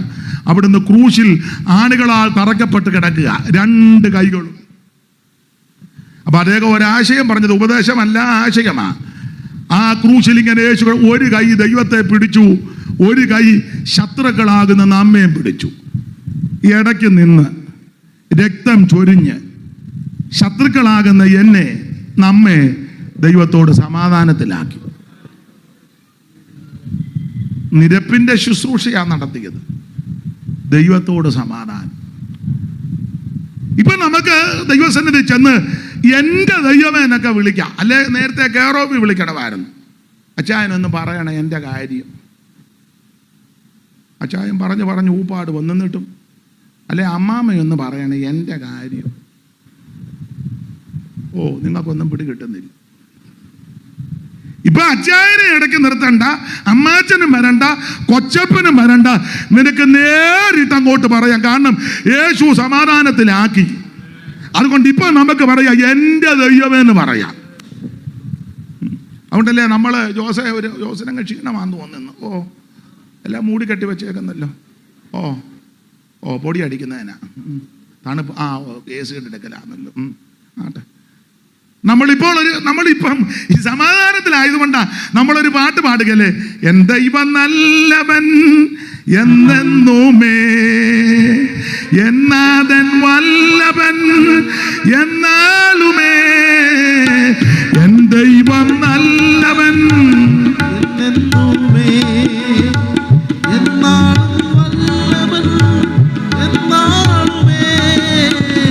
എന്നെ സ്നേഹിച്ചവൻ എന്നെ രക്ഷിപ്പാൻ തൻ ജീവൻ തന്നവൻ എന്റെ രക്ഷകൻ. എന്നെ സ്നേഹിച്ചവൻ എന്നെ രക്ഷിപ്പാൻ തൻ ജീവൻ തന്നവൻ എന്റെ രക്ഷകൻ. ആ നല്ല ദേശത്തിൽ നിത്യമാ പ്രകാശത്തിൽ, ആ നല്ല ദേശത്തിൽ നിത്യമാ പ്രകാശത്തിൽ ഇട്ടെന്നെ ചേർത്തതാൽ കീർത്തിക്കും ഞാൻ അവൻ ത്യാഗത്തെ, വർണ്ണിക്കും ഞാൻ അന്ത്യ വരെ, കീർത്തിക്കും ഞാൻ അവൻ ത്യാഗത്തെ, വർണ്ണിക്കും ഞാൻ വരെ. അരമയർത്തി ദൈവത്തെ മഹത്വപ്പെടുത്ത്. ഒരു കാലത്ത് എൻ്റെ ദൈവമേന്ന് വിളിച്ച് അങ്ങോട്ട് ചെല്ലാൻ ഒക്കത്തില്ല. നമ്മൾ ശത്രുക്കളായിരുന്നു. എന്നാൽ ശത്രുക്കളും പാപികളും ദോഷികളുമാകുന്ന എന്നെയും നിങ്ങളെയും ദൈവത്തോട് സമാധാനപ്പെടുത്തിയതാണ് സുവിശേഷം. മാത്രമാണോ? വേറൊരു പ്രയോഗമുണ്ട്, എടുത്ത് വായിപ്പിക്കുന്നില്ല. ദൂരസ്ഥരായവരെ സമീപസ്ഥരായവരെ അത് നരപ്പിച്ചു. ആരാ ദൂരസ്ഥരാ നമ്മള്. സമീപസ്ഥരാരാന്ന് ചോദിച്ചാൽ യഹൂദൻ. അവർക്കൊരു ചിന്തയുണ്ട്, ഞങ്ങൾ ആ പുള്ളിക്കാരൻ്റെ അടുത്ത ആള്. നമ്മുടെയൊക്കെ സഭയിലും അങ്ങനെ ചില ആൾക്കാരുണ്ട്. ഞാനാണ് ഇവിടുത്തെ മെയിൻ. ചില കൺവെൻഷൻ നടക്കുമ്പോൾ ചുമ്മാ കയറി വന്ന് സെൻട്രൽ പാസ്റ്ററോട് പറയും, ചുമ്മാ പറയും, ഇടയ്ക്കിടയ്ക്ക് കയറി ഇവിടെ കാണും. ഇവിടെ അല്ല, ചിലയിടത്തൊക്കെ ഞാൻ കണ്ടു ഒന്നുമില്ല, ഇതായി വന്ന് പറ ഒന്നുമില്ലെന്ന്. അപ്പം ഇരിക്കുന്ന ജനം മുഴുവൻ ഓർത്തോണ്ട് ഈ പുള്ളിയായതിൻ്റെ ചുമ്മാ കയറി ഇനി കയറി വന്ന് ഒന്നുമില്ല ചെവി വന്നിതാ പറഞ്ഞത്. അപ്പം ഇരിക്കുന്ന ജനം എല്ലാം ഓർത്തോണം പുള്ളിയാണ് ഇതിൻ്റെ. നിങ്ങൾ കണ്ടിട്ട് നിങ്ങളൊന്നും കാണുന്നില്ല, പച്ചപ്പരമാർത്ഥികളാ എല്ലാവരും. അല്ല, ചിലർക്ക് അങ്ങനെ ഉണ്ട്, ഞാനാണ് ഇതിൻ്റെ എന്ന് പറഞ്ഞ പോലെ യഹൂദന്മാർക്ക് ഒരു ധാരണ ചിന്തയുണ്ട്, ഞങ്ങൾ ദൈവത്തിൻ്റെ സ്വന്തം. ഇവരുടെ പ്രകൃതി എന്നാന്ന് എഴുതിയിട്ടുണ്ടല്ലോ തിമോത്തിയോസിൻ്റെ ആ തെസ്സലോനിക്ക ലേഖനത്തിലല്ലയോ, യഹൂദന്മാർ കർത്താവാകുന്ന യേശുവിനെ ക്രൂശിച്ചവരും. വായിച്ചേ ജിജോ, ആ വാക്യം കണ്ടോ? തെസ്സലോനിക്കർക്ക് എഴുതിയ 1-ാം ലേഖനം 2-ാം അധ്യായത്തിലാണോ 13 ഞാൻ ആ റവറൻസ് അങ്ങ് മറന്നുപോയി. യഹൂദർ അത് തന്നെ വായിച്ചോ. യഹൂദർ കർത്താവായ യേശുവിനെയും യഹൂദരെ കർത്താവാകുന്ന യേശുവിനെയും സ്വന്തം പ്രവാചകരെയും കൊന്നവരും. നല്ല പുള്ളിക്കാരാ. കർത്താവാകുന്ന യേശുവിനെയും സ്വന്തം പ്രവാചകന്മാരെ കൊന്നവരും. ഞാൻ ഒരു സ്ഥലത്ത് ചെന്നപ്പം ഒരു അച്ചായൻ നമ്മുടെ സഭയപ്പെട്ട പുള്ളി പറഞ്ഞു, ഞങ്ങൾ യഹൂദന്മാരാണ്. എന്നിട്ടും പുള്ളിക്ക് തീരുന്നില്ല, ഇത് മുഴുവൻ യഹൂദ രക്തമാണ്. ഞാൻ പറഞ്ഞു, വെടലത്തര എന്നോട് പറഞ്ഞതിരിക്കട്ടെ, മേലിൽ ഇതെങ്ങും ഞങ്ങൾ യഹൂദനാണെന്ന്. പുള്ളിക്ക് നല്ല ഉണർവ്. ഇത് യഹൂദ രക്തമാണ്. തുരുത്തിക്കാട്ട് തുരുത്തിക്കാട്ടെന്ന് പറയുകയും ചെയ്തു. ഉള്ള കാര്യമല്ലേ. തുരുത്തിക്കാട്ട് ഒരു തള്ളയുണ്ട്, സഭായത്തിന് എഴുന്നേറ്റ് പറഞ്ഞു, ഞങ്ങൾ യഹൂദന്മാരാ, വിശേഷിച്ച് ഞങ്ങളുടെ വീട്ടുകാർ ബെന്യാമീൻ ഗോത്രക്കാരാണ്. വട്ടല്ല തന്നെ. അപ്പൊ ഞാൻ അങ്ങനോട് പറഞ്ഞു, ഇന്നിവിടെ പറഞ്ഞതിരിക്കട്ടെ, മേലിൽ യഹൂദനാന്ന്. അതെന്നാ നാണക്കേടാന്ന് പറഞ്ഞു. എങ്ങനെ ഭാഗ്യം. യഹൂദർ കർത്താവായ യേശുവിനെയും സ്വന്തം പ്രവാചകരെയും കൊന്നവരും. മിണ്ടിപ്പോരുതെന്ന് പറഞ്ഞു. ഇനി കർത്താവായ യേശുവിനെയും സ്വന്തം പ്രവാചകന്മാരെയും കൊന്നവന്മാരും ഞങ്ങളെ ഓടിച്ചു കളഞ്ഞവരും. സുവിശേഷ വേലക്കാരെ ഓടിച്ചു വിട്ട്, ഞങ്ങൾ അപ്പോസ്തലൻ പറയുക, കർത്താവിന്റെ വേലക്കാരെ ഓടിച്ചു വിട്ടവന്മാരും ദൈവത്തെ പ്രസാദിപ്പിക്കാത്തവരും. അങ്ങനുണ്ട്. ഇത്രയും വായിച്ചപ്പോ തന്നെ പുള്ളി പരുങ്ങുന്ന ഞാൻ കണ്ടു. ദൈവത്തെ മൈക്ക് കൂടെ പറഞ്ഞോ, പ്രസാദിപ്പിക്കാത്തവരും. ദൈവത്തെ പ്രസാദിപ്പിക്കാത്തവരും സകല മനുഷ്യർക്കും വിരോധികളും. മുഴുവനെണ്ണത്തിന് എതിരെ. ഇപ്പോഴും അങ്ങനെ ആണല്ലോ.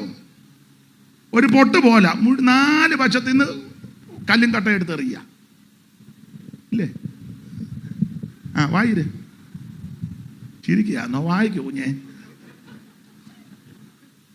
ജാതികൾ രക്ഷിക്കപ്പെടേണ്ടതിനായി ഞങ്ങൾ അവരോട് പ്രസംഗിക്കുന്നത് ദൈവദാസന്മാര് പ്രസംഗിക്കുന്നത് വിലക്കുന്നവന്മാരുമാ.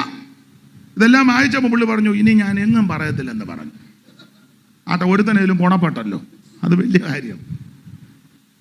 അപ്പൊ ഇങ്ങനെയുള്ള യഹൂദന്മാർക്ക് ഒരു ധാരണയുണ്ട്, ഞങ്ങൾ സ്വന്തം ആൾക്കാരാ, അടുത്ത് സമീപസ്ഥരാ, ദൈവത്തിന്റെ അടുത്ത ആൾക്കാരാ. പക്ഷെ യവന്മാരെ പറ്റി വായിക്കാതെ ദൈവത്തെ പ്രസാദിപ്പിക്കുന്നവന്മാരല്ല. നമ്മളാരാ? നമ്മൾ ദൂരസ്ഥരും അവര് സമീപസ്ഥരും. എന്നാൽ ദൂരസ്ഥരെയും സമീപസ്ഥരെയും ഒന്നിച്ചാക്കി സമാധാനത്തിലാക്കിയ മാർഗമാണ് സുവിശേഷം. TPM-കാർ പാടുന്ന ഒരു പാട്ടുണ്ട്, അവരും വന്നിട്ടുണ്ട്. ദൈവം അനുഗ്രഹിക്കട്ടെ. ഒരു നല്ല പാട്ടാ. ദൈവം നിങ്ങളെ സഹായിക്കട്ടെ. എനിക്ക് വലിയ ഇഷ്ടമാണ്. അപ്പോൾ ഒരു പാട്ടുണ്ട്, നിരപ്പിൻ ശുശ്രൂഷയാൽ താതനോടം നാക്കുവാൻ വേർപാടിന്റെ നടുചുവർ ഇടിച്ചുവല്ലോ.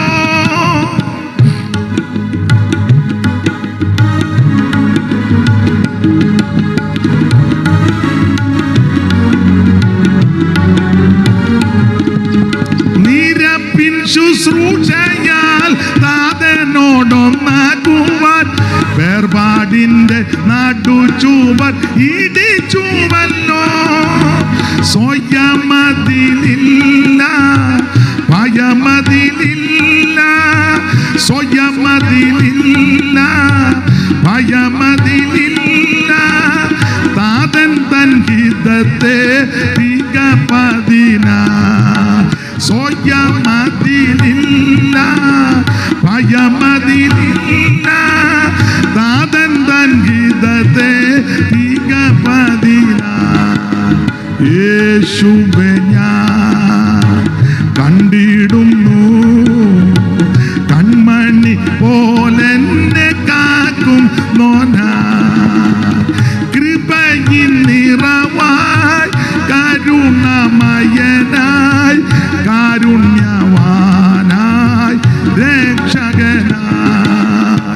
കൃപയിൻ നിറവായി കരുണമയനായി കാരുണ്യവാനായി രക്ഷകനായി.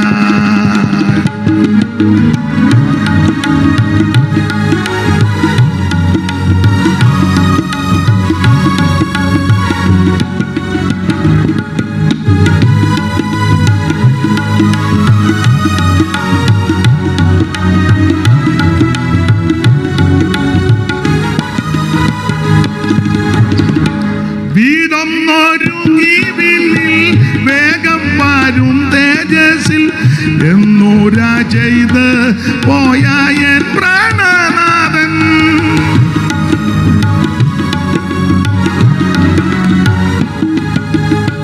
വീടൊന്നൊരുങ്ങി വിണ്ണിൽ വേഗം വരും തേജസ്സിൽ എന്നൂര ചെയ്ത് പോയ എൻ പ്രാണനാഥൻ. വാക്ക് മാറുകില്ല, താമസിക്കുകയില്ല. വാക്ക് മാറുകില്ല, താമസിക്കുകയില്ല. വാഗ്ദത്തം പോൽ വാനിൽ വെള്ളിപ്പെടുമേ. വാക്ക് മാറുകില്ല, താമസിക്കുകയില്ല. വാഗ്ദത്തം പോൽ വാനിൽ വെള്ളിപ്പെടുമേ. കരമുയർത്തി ദൈവത്തെ മഹത്വപ്പെടുത്താൻ.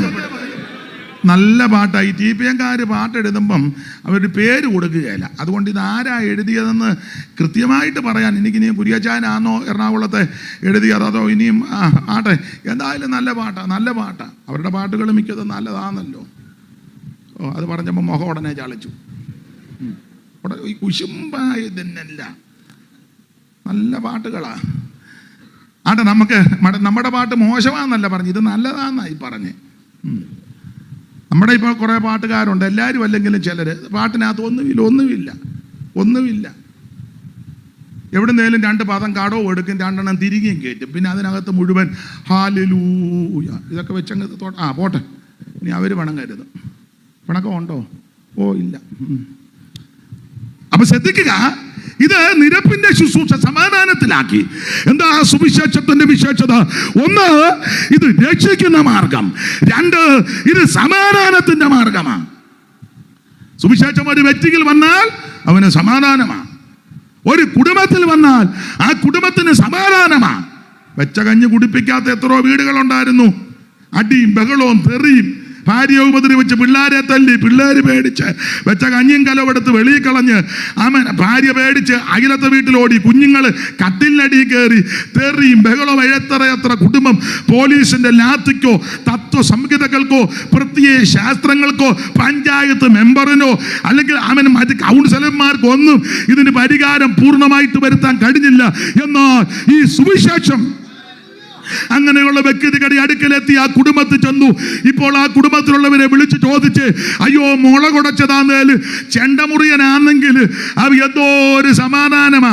മറ്റേ വലിയ വീട്ടിൽ ഫിഷ് മോളി, പിന്നെ ഫിഷ് ലില്ലി, ഞാനൊരു പേര് പറഞ്ഞതാ, ഞാനങ്ങ് ഇടുക പേര്, മോളി മാത്രം മതിയോ? എല്ലാം ഉണ്ട്. ചില്ലി ചിക്കൻ മട്ടൻ ചാപ്സ് എല്ലാം ഉണ്ട്. പക്ഷേ കഴിക്കാൻ മേല സമാധാനത്തോടിരുന്ന്. പണ്ടൊരു വീട്ടിൽ എന്നെ പെന്തിക്കോസുകാരല്ല, മറ്റൊരു വിഭാഗത്തിൽപ്പെട്ടവരാ, ഒന്ന് പ്രാർത്ഥിക്കണേ, ഒത്തിരി നാൾ കൊണ്ട് നിർബന്ധിച്ചു. വണ്ടിയെ കയറ്റി വരാൻ പറഞ്ഞു. വണ്ടിയെ കയറ്റി കൊണ്ടുപോയി. ചെന്ന ഉടനെ അലുവ, കേക്ക്, നല്ല പൂവമ്പഴം, ഗൾഫിൽ നിന്ന് കൊണ്ടുവന്ന മുട്ടായി. അന്നൊക്കെ അങ്ങനത്തെ മുട്ടായി കിട്ടുക എന്ന് പറഞ്ഞ് 30 കൊല്ലം മുമ്പാ. ഇപ്പം ഇവിടെ നാട്ടിലെല്ലാം കിട്ടും. ഇപ്പം ഗൾഫിൽ നിന്ന് വരുന്നവർ അവിടെ നിന്നൊന്നും കൊണ്ടുവരും. ഇവിടെ അങ്ങോട്ട് ഇറങ്ങുമ്പോൾ എല്ലാം കൊണ്ട് ചുമ്മിക്കെട്ടി എന്തിനാ കൊണ്ടുവരുന്നത്. അപ്പം അന്ന് ഇത് വലിയ ബുദ്ധിമുട്ടാണ്. ഇതെല്ലാം കൊണ്ടുവന്ന് വെച്ചു. നല്ല ബ്രൂ കോഫി, അന്നൊക്കെ ബ്രൂ കോഫി കിട്ടുക എന്ന് പറഞ്ഞാൽ വലുതാ. എല്ലാം കൊണ്ടുവച്ചു. ഏതൊക്കെയാ പുഴുങ്ങിയത്, വേറെ ഏതാണ്ടൊക്കെ ഉണ്ടല്ലോ, ഞാൻ മറന്നുപോയി. ഇത് തന്നെ ഒത്തിരി ഉണ്ട്. കൊണ്ടുവച്ചേച്ച് കഴിക്ക് പാസ്റ്റേ. കഴിക്കാൻ അങ്ങോട്ട് ഒരുങ്ങിയപ്പം ഒരു കാറ് വന്നു. ഉടനെ ഇയാൾ പറയും, അയ്യോ അവൻ വന്ന്, രണ്ടും കൂടെ എടുത്ത് ഓടി. അവരുടെ വീട് ഈ സാധനമെല്ലാം കൊണ്ട് വെച്ചിരിക്കുന്നു. എന്നോട് പറഞ്ഞു കഴിച്ചോളാൻ. കഴിക്കാൻ ഒരുങ്ങിയപ്പം കാറ്, അയ്യോ സ്വന്തം മോന, അവൻ കുടിച്ച് ലെവല് കിട്ടുക. എന്നിട്ട് ഈ തന്ത എന്നോട് പറഞ്ഞു, അവൻ്റെ ഈ തോക്കുണ്ടെന്ന്. യോ, എങ്ങനെ കഴിക്കും? അവൻ്റെ കയ്യിൽ തോക്കുണ്ടെന്ന് എന്നോട്. എന്നിട്ട് എന്നോട് പറയാ കഴിച്ചോളാൻ. സുവിശേഷം എത്തിയില്ല. എന്നാൽ ചില സാധു കുടുംബമായിരിക്കും കഴിക്കാൻ ഒന്നും ജിലേബിയും പപ്സും അലുവായും ഒന്നുമില്ല, ഗൾഫിലെ മുട്ടായി ഒന്നുമില്ല. ചിലപ്പോൾ ഞങ്ങളുടെ കുട്ടനാടൻ ഭാഷ പറയാം, അരി വറുത്ത് പൊടിച്ചതായിരിക്കും, അതേ ഉള്ളൂ. പക്ഷേ അത് സമാധാനത്തോടെ കഴിക്കാൻ കുടിക്കുക. എന്നാ സമാധാനത്തിന്റെ സുവിശേഷം നിന്റെ ജീവിതത്തിൽ വന്നത് കൊണ്ടാ. ഇന്ന് രാത്രി എൻ്റെ സ്നേഹിത സുഹൃത്ത്, അവൻ യേശുവിന്റെ സുവിശേഷത്തിന്റെ വിശേഷത നിനക്ക് സമാധാനം തരുന്ന മാർഗമാ. ഇന്ന് രാത്രി നിന്റെ കുടുംബത്തിൽ നിനക്ക് സമാധാനം വേണമെങ്കിൽ അര പൈസ മുടക്കണ്ട, അര കാശ് മുടക്കണ്ട, യേശുവിന് ഉള്ളത്തിൽ ഏറ്റെടുക്ക്. ഇന്ന് രാത്രി നിനക്ക് സമാധാനം. എന്താണ് സുവിശേഷം? യേശു ക്രിസ്തു. എന്തിനാ സുവിശേഷം? സകല മനുഷ്യനും രക്ഷപ്പെടാൻ. അവൻ ആര് കേൾക്കണം? സകല സൃഷ്ടികളും ജാതികളും കേൾക്കണം. ആര് എങ്ങനെ പറയേണ്ടത്? ശക്തിയോടും പരിശുദ്ധാത്മാവോടും ബഹുനിശ്ചയത്തോട് എങ്ങനെ കേൾക്കണം? ബഹുകഷ്ടം സഹിക്കേണ്ടി വന്നിട്ട് പരിശുദ്ധാത്മാവിന്റെ സന്തോഷത്തോട്. എന്താ സുവിശേഷത്തിന്റെ വിശേഷത? 8 കാര്യം പറയാനാ ഉദ്ദേശിച്ചത്. 2 കാര്യം പറഞ്ഞു. 1, ഇത് രക്ഷിക്കുന്ന മാർഗം. 2, ഇത് സമാധാനം തരുന്ന മാർഗം. ഇന്ന് രാത്രി യേശുവിനെ ഏറ്റെടുക്ക്. യേശുവിനെ ഉള്ളത്തിൽ ഏറ്റെടുക്ക്. നിനക്കും നിന്റെ കുടുംബത്തിന് രക്ഷയാ. 5 പൈസ കൊടുക്കണ്ട, അര കാശ് കൊടുക്കണ്ട. അവിടെ നിന്നല്ലേ ഒരൊറ്റ വാക്ക് പറ, എൻ്റെ യേശുവേ ഇന്ന് രാത്രി എന്നെ രക്ഷിക്കണം. ആര് പ്രാർത്ഥിക്കും? അവരെ ഇന്ന് രാത്രി യേശു രക്ഷിക്കും. അവിടെ നിന്ന് രക്ഷിക്കാൻ കഴിവുള്ളവനാ. 9 ആയോ 9 കഴിഞ്ഞോ? എന്തുവായി? 9. ഇതിൽ 9 ആയതേ ഉള്ളൂ. ആയിക്കോട്ടെ, നിർത്തുക. ദൈവം അനുവദിച്ചാൽ ബാക്കി 6 കാര്യവും വായിച്ച വാക്യത്തിൻ്റെ ശേഷമുള്ള ഭാഗ്യവും കർത്താവ് അനുവദിച്ചാൽ നാളെ രാത്രി സംസാരിക്കാം. നിങ്ങളുടെ എല്ലാം വിലപ്പെട്ട പ്രാർത്ഥന ചോദിക്കുന്നു. എൻ്റെ അറിവ് ശരിയെങ്കിൽ നാളെ പകല് നമുക്കവിടെ യോഗമുണ്ട്. അതിതല്ല പ്രസംഗിക്കുന്നത്, വേറെയാ പ്രസംഗിക്കുന്നത്. ഇത് നാളെ ഇവിടെ പറയത്തേ ഉള്ളൂ. മരമറിഞ്ഞാ കൂടിയിടുന്നത്. അപ്പം നാളെ ദൈവം അനുവദിച്ച പകൽ നമ്മുടെ സഭാകോളം എല്ലാവർക്കും അറിയാമല്ലോ. അത് ആശീർവാദം കഴിയുമ്പോൾ ഒന്ന് പറഞ്ഞേക്കണം. ആരെങ്കിലും വരുന്നെങ്കിൽ വരട്ടെ. ആമേൻ. ദൈവം അനുവദിച്ചാൽ നമുക്ക് നാളെ ഒന്നിച്ചു കൂടാം. ഒരപേക്ഷ. ഇപ്പം ഇങ്ങോട്ട് വന്നപ്പം വണ്ടി ഒന്ന് ആക്സിഡൻ്റ് ഉണ്ടായി. ഈ നിയമമൊന്നും പാലിച്ചല്ല ഈ ആൾക്കാർ വണ്ടി ഓടിക്കുന്നത്. എന്തോ ചെയ്യാനാ? ഒരുത്തനെ സ്പീഡ് ട്രാക്കിൽ കിടക്കുക. ഞങ്ങൾക്ക് ഇങ്ങോട്ട് വരികയും ചെയ്യണം. പുറകെ നിന്ന് ഓൺ അടിച്ചിട്ട് ഇവ മാറ്റുന്നില്ല. 2 തമിഴ് സഹോദരന്മാരാ. എന്ത് ചെയ്തിട്ട് മാറ്റുന്നില്ല. ഒരു 5-8 മിനിറ്റോളമായി ഹോൺ അടിച്ചു മാറുന്നില്ല. ഇവിടുന്ന് അന്നേ പുള്ളി വിളിച്ചുകൊണ്ട് ഇരിക്കുക, എവിടായെന്ന്. പുള്ളി വിളിച്ചതല്ല വിഷയം. അപ്പം ഇവനെ മാറുന്നുമില്ല. അപ്പം ഞാൻ ഓടിച്ച മോനോട് പറഞ്ഞു, അവൻ ഇനി മാറുമോ? അവൻ മാറത്തില്ല, നമുക്ക് കയറി അങ്ങ് പോകാം. ഞങ്ങൾ ഇങ്ങോട്ട് കയറിയപ്പോൾ ഇവിടെ സ്ഥലമുണ്ട്. ഞങ്ങൾ ഇങ്ങോട്ട് കയറിയപ്പോൾ അവൻ ഒറ്റയിടി. അവന് ഇഷ്ടപ്പെട്ടില്ല കയറിയത്. ഇവൻ മാറുന്നുമില്ല, നമ്മളെ വിടുന്നുമില്ല. എന്തോ ചെയ്യാൻ? ശാശി പിടിച്ചവന്മാർ ഒത്തിരി ഉണ്ട്, പ്രാർത്ഥിക്കണം. അപ്പം ഒരു ചെറിയ പ്രയാസം ഉണ്ടായി. യാത്രകളൊക്കെ ചെയ്യുന്നതല്ലേ, അത് പറയാനായി പറഞ്ഞേ. നിങ്ങളുടെ എല്ലാം വിലപ്പെട്ട പ്രാർത്ഥന ചോദിക്കുക. യാത്രകളും ശുശ്രൂഷ ദൈവത്തിൻ്റെ മഹാകൃപ കൊണ്ടും അനേക ദൈവമക്കളുടെ പ്രാർത്ഥന കൊണ്ടാണ് ഇതുവരെ നിൽക്കുന്നത്. നിങ്ങൾ മറ്റൊന്നും ചെയ്തില്ലെങ്കിലും എന്ന് പറഞ്ഞാൽ ഭൗതികം ചെയ്യണമെന്നല്ല, എനിക്ക് വേണ്ടി ശുശ്രൂഷയ്ക്ക് വേണ്ടി എല്ലാവരും പ്രാർത്ഥിക്കണം. നിങ്ങളുടെ പ്രാർത്ഥന കൊണ്ടായി നിൽക്കുന്നത്. വീണ്ടും വീണ്ടും അപേക്ഷിക്കുക. നിങ്ങളുടെ വിലപ്പെട്ട പ്രാർത്ഥന. ദൈവം നിങ്ങളെ എല്ലാവരെയും അനുഗ്രഹിക്കട്ടെ. കർത്താവ് അനുവദിച്ചാൽ നാളെ പകലും നാളെ വൈകിട്ടും ഒന്നിച്ചു കൂടാൻ പരിചിതരായ പലരുണ്ട്. വാസ്യങ്ങളിലെ ഞാൻ കണ്ടു. നമുക്ക് യോഗം കഴിഞ്ഞ് വാസ്യങ്ങളല്ലേ ഇരിക്കുന്നത്. കണ്ടു. ദൈവം എല്ലാവരെയും അനുഗ്രഹിക്കട്ടെ. കർത്താവിൻ്റെ വരവിനായിട്ടിറങ്ങാം. ശേഷമുള്ള ഭാഗം നാളെ ചിന്തിക്കാം. കരമുയർത്തി ദൈവത്തെ ഒന്ന് മഹത്വപ്പെടുത്തിയാട്ടെ. ആ പഴയ പാട്ടിൻ്റെ ഒരു ചരണം ഒന്ന് പാടാം. രക്ഷിക്കാൻ മാർഗം വേറെയില്ല, രക്ഷകനേശു താൻ വഴിയേ, രക്ഷിപ്പാൻ മാർഗം വേറെയില്ല. രക്ഷകനേശു താൻ വഴിയേ വരുവീൻ, ഈ നല്ല സമയം വൃഥാവാക്കാതെ നിന്നെ യേശു വിളിച്ചിടുന്നു. വരുവീൻ, ഈ നല്ല സമയം വൃഥാവാക്കാതെ